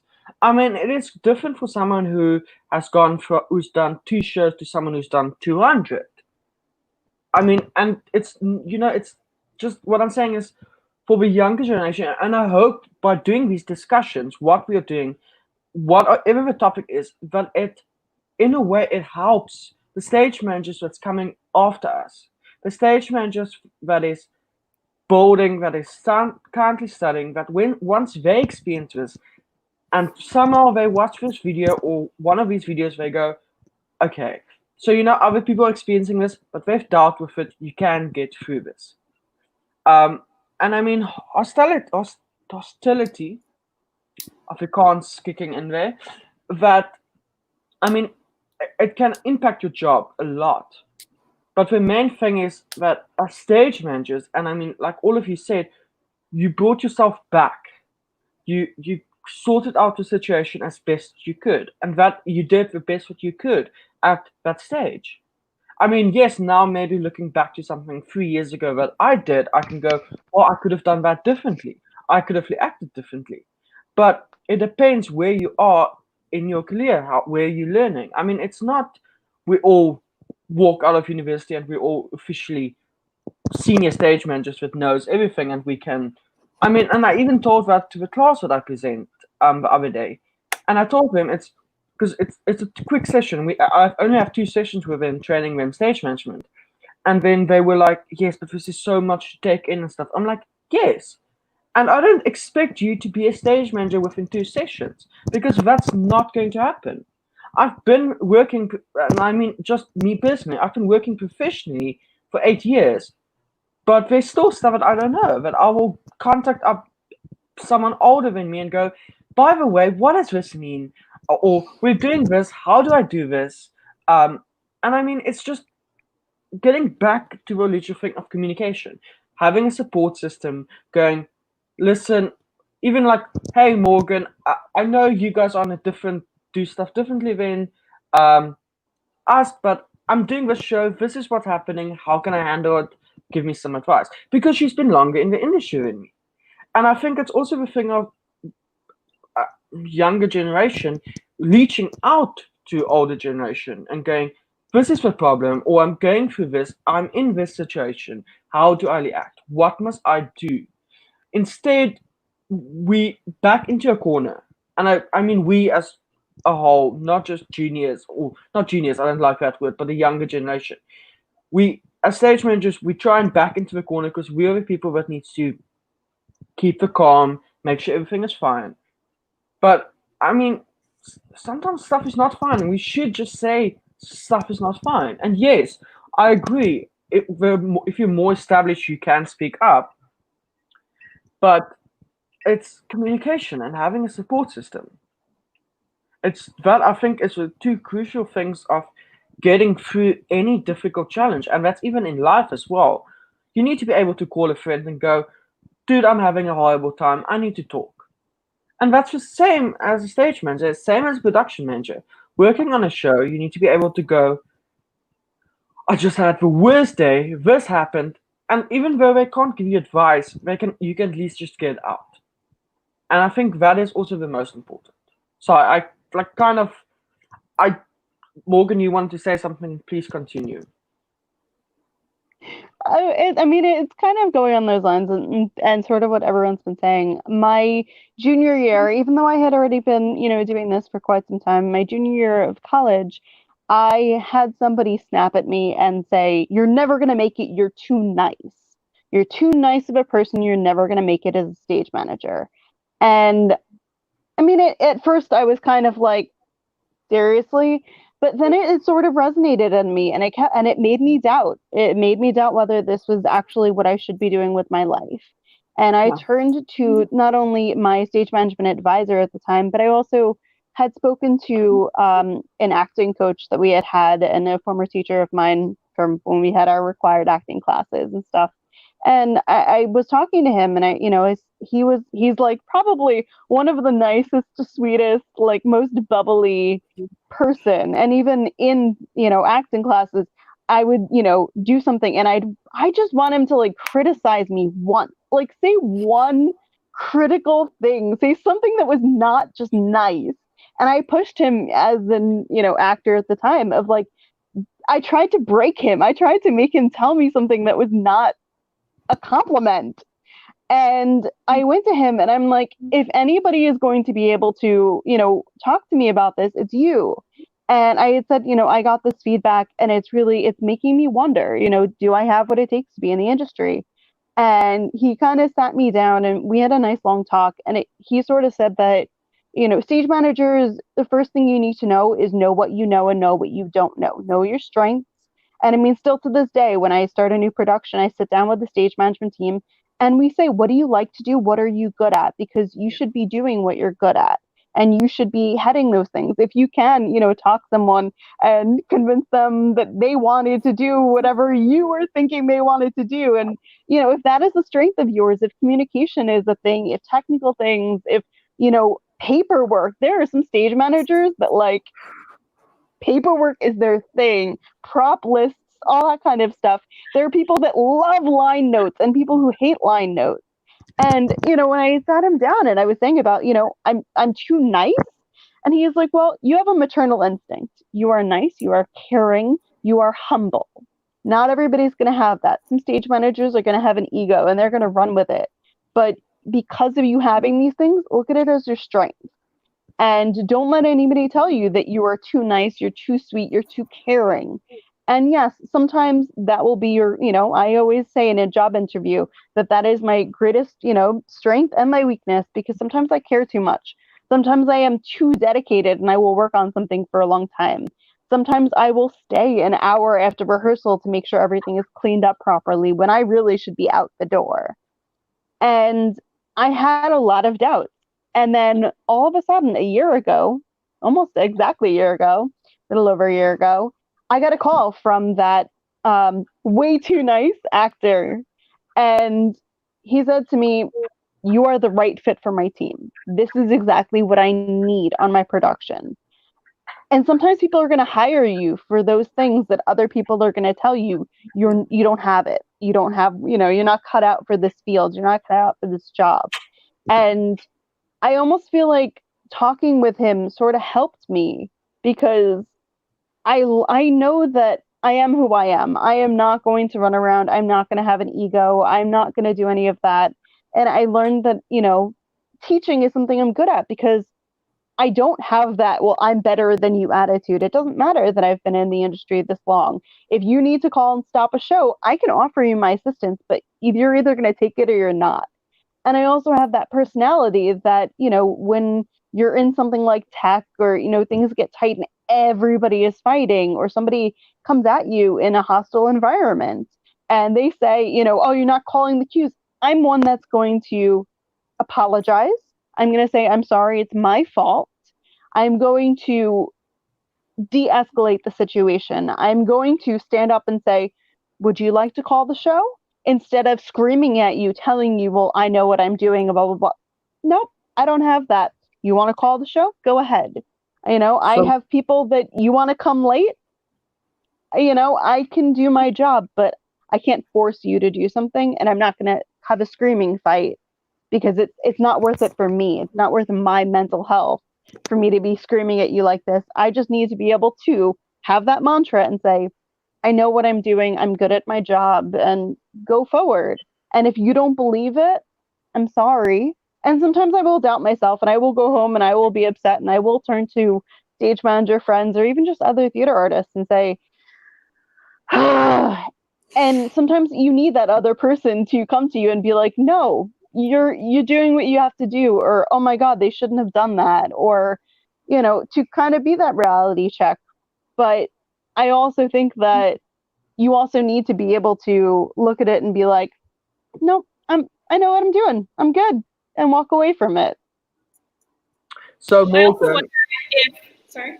I just want to refer a comment to Morgan, which Yeah. says, "Being nice isn't a weakness; it's a strength." Yep.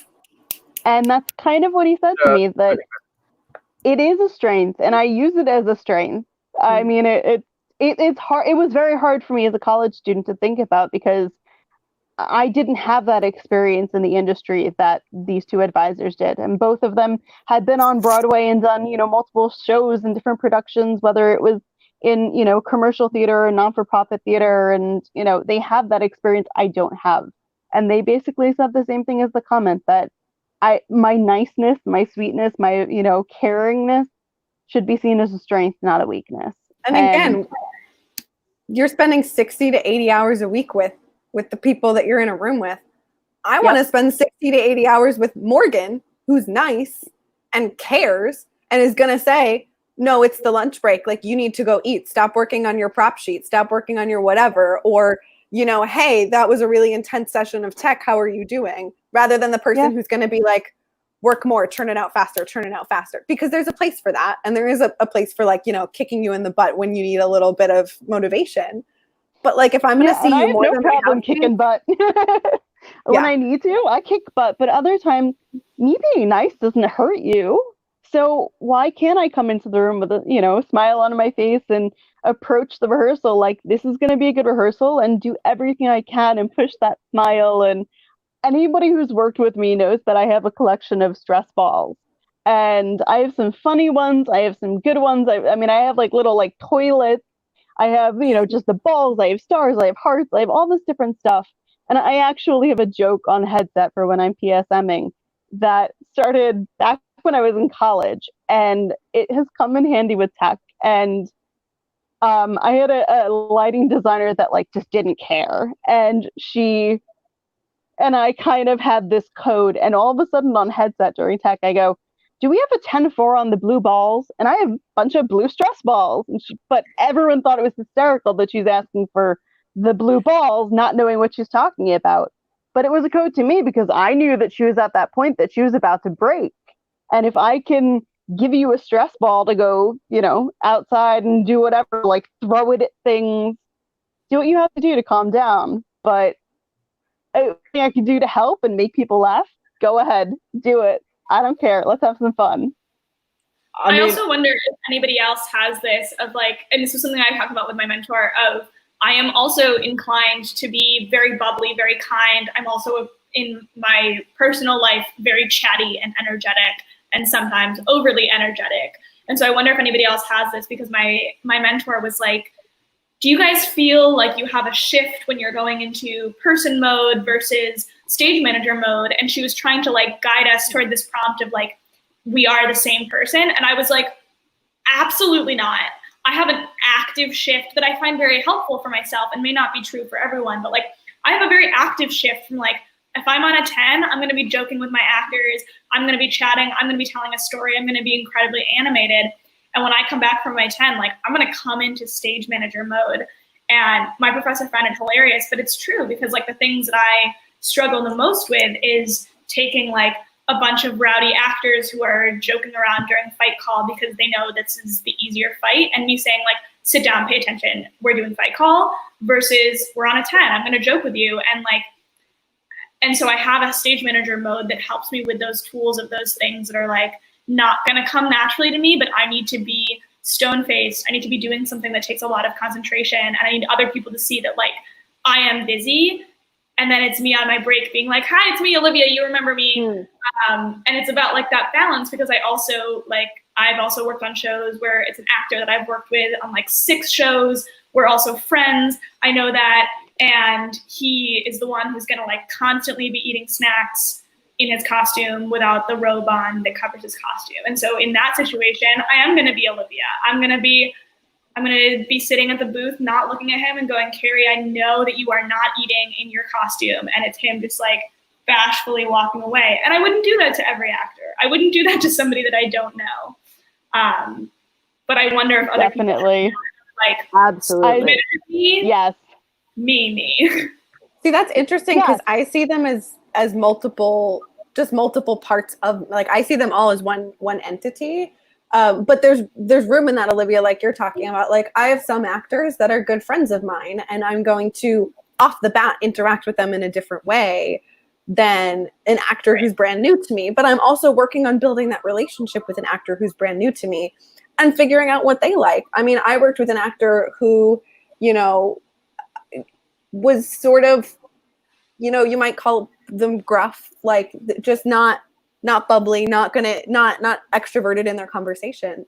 But we ended up having a very lovely,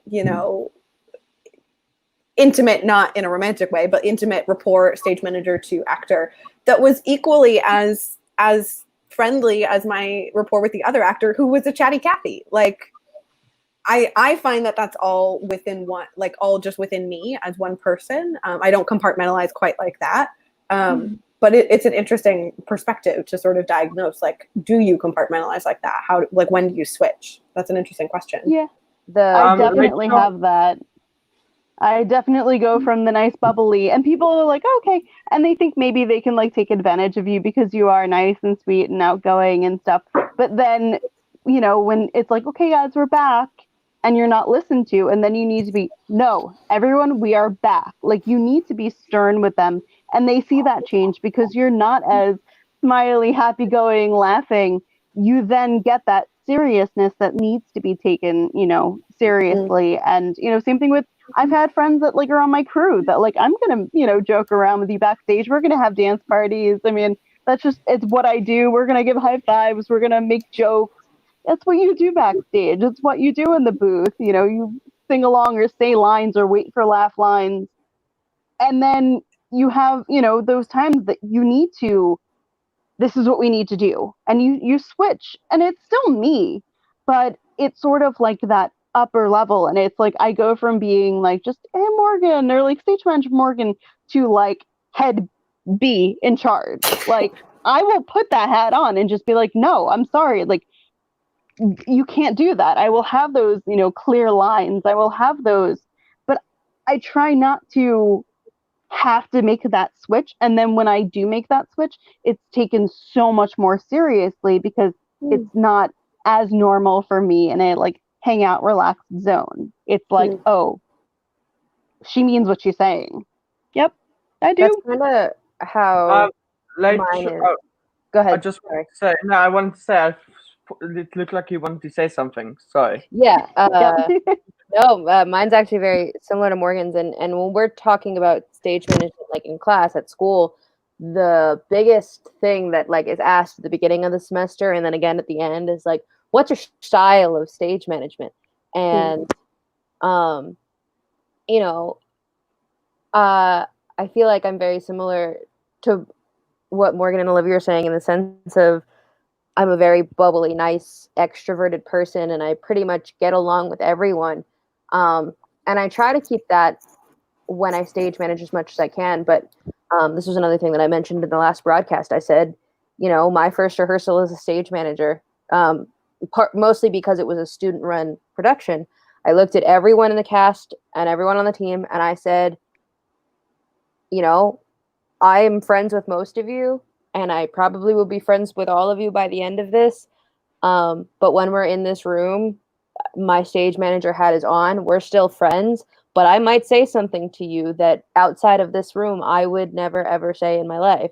Like, and it's not something to take personally and all that. And that kind of became part of the interesting hostility was I tried to be a friendlier stage manager. That was my like go-to style. And then I was ridiculed for that. So then I started to become a little bit more stern. And then the same people were ridiculing me for that. It was like, oh, she's not taking this rehearsal seriously. And then the next week, it's like, oh, she's yelling at us every 5 seconds. And I'm like, okay, well, now I don't get it. So then I just started doing my own thing.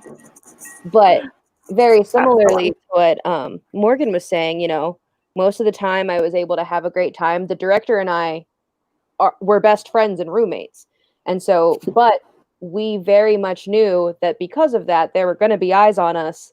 Like, that's probably not going to be cool. But we knew, we were like, we're going to separate this 100%. And for the most part, I think we did very well.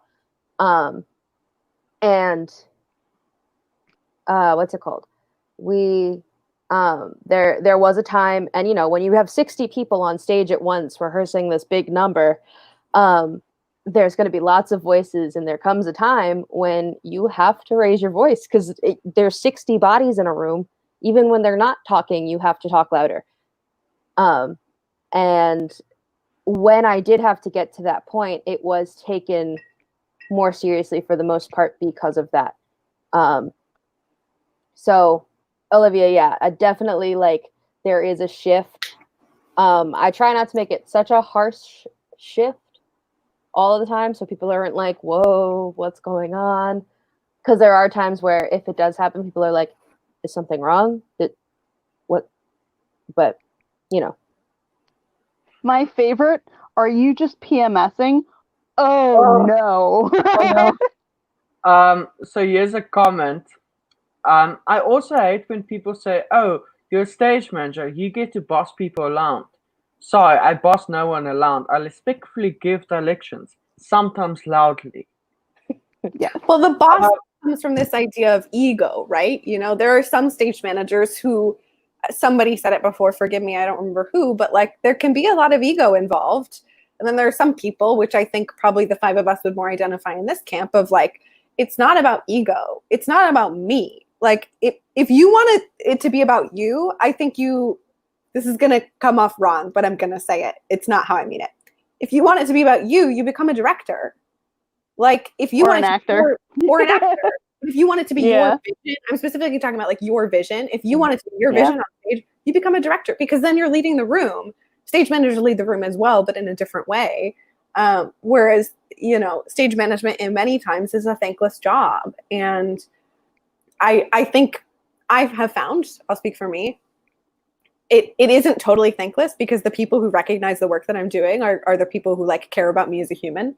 I mean, so many brilliant, beautiful, wonderful actors that I've worked with and other stage managers like are the first to say thank you and appreciate what we do for a living, because we keep them safe and we're also human. But yeah, the like ego in it, I think can be a really big part of that. And I just want to, I mean, with that, actually, I think that brings us to the closing of this, already landing on 2 hours and 20 minutes again. I don't think I'm ever going to get these discussions under 2 hours. But, yeah, just coming back, I mean, you know, you as a stage manager, I think the main thing is you need to get the respect you deserve, and everyone needs to understand what a stage manager is and have a clear understanding. I know there's some of you that need to go, so I am going to say thank you. Rachel, thank you for coming on. It's been a pleasure having you on here for a second time. Olivia, thank you for coming on for the first time. I hope to see you again. Same for Monique. Thank you for coming on. Thank you, Morgan, for coming on for a second time. Hope any of you will join us for our next topic, which I'm not sure what it will be or when it will be. But I want to say thank you for coming on and sharing your experiences and possibly giving some insight and hope to other stage managers who is struggling with a situation like this. And I really think we did. This has been a wonderful discussion. It wasn't a harsh, funny that I want to use that word. It was done in a proper, decent way. There was no bad mouthing. There was no, oh, I hate this person for doing this. It was a thing of, this is what I went through. This was a learning curve. This is where I am now. I also do just want to say I think there's about 20 emails that people sent with their stories, but unfortunately we have run out of time now, so I'm going to post that into the comments. Obviously they will stay anonymous at all times. So lastly, from my side, thank you, all of you, for joining, on the panelists for joining. Sorry. It's been wonderful to have you. I can't speak anymore. This has been a long day so far. So thank you. Good night, panelists. I'm going to remove you one by one now, and then we will end this broadcast. So thank you, everyone. Thank you. Thank you. Thank you for having us, and thank you for doing this. Yeah. I'm very glad you were all here. Have a lovely morning, afternoon, evening, midnight session, wherever you are, because I get too confused with time zones and I can't do it anymore. So happy time. Have a wonderful time wherever you are. Thank you, panelists, again, and have a lovely time.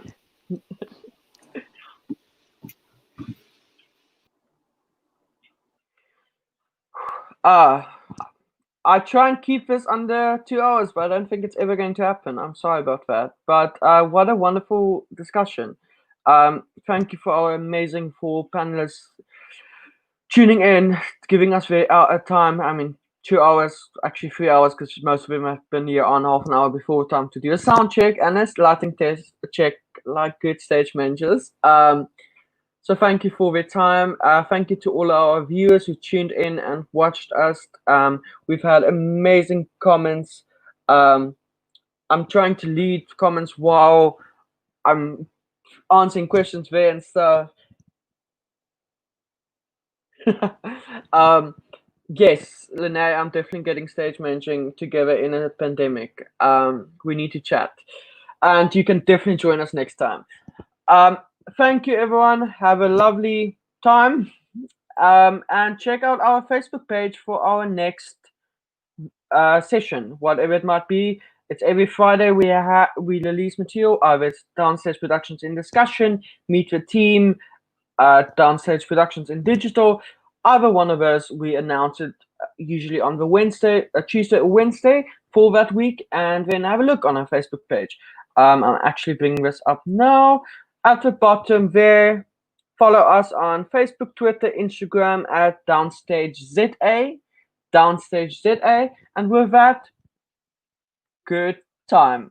Have a wonderful time, and thank you everyone for tuning in.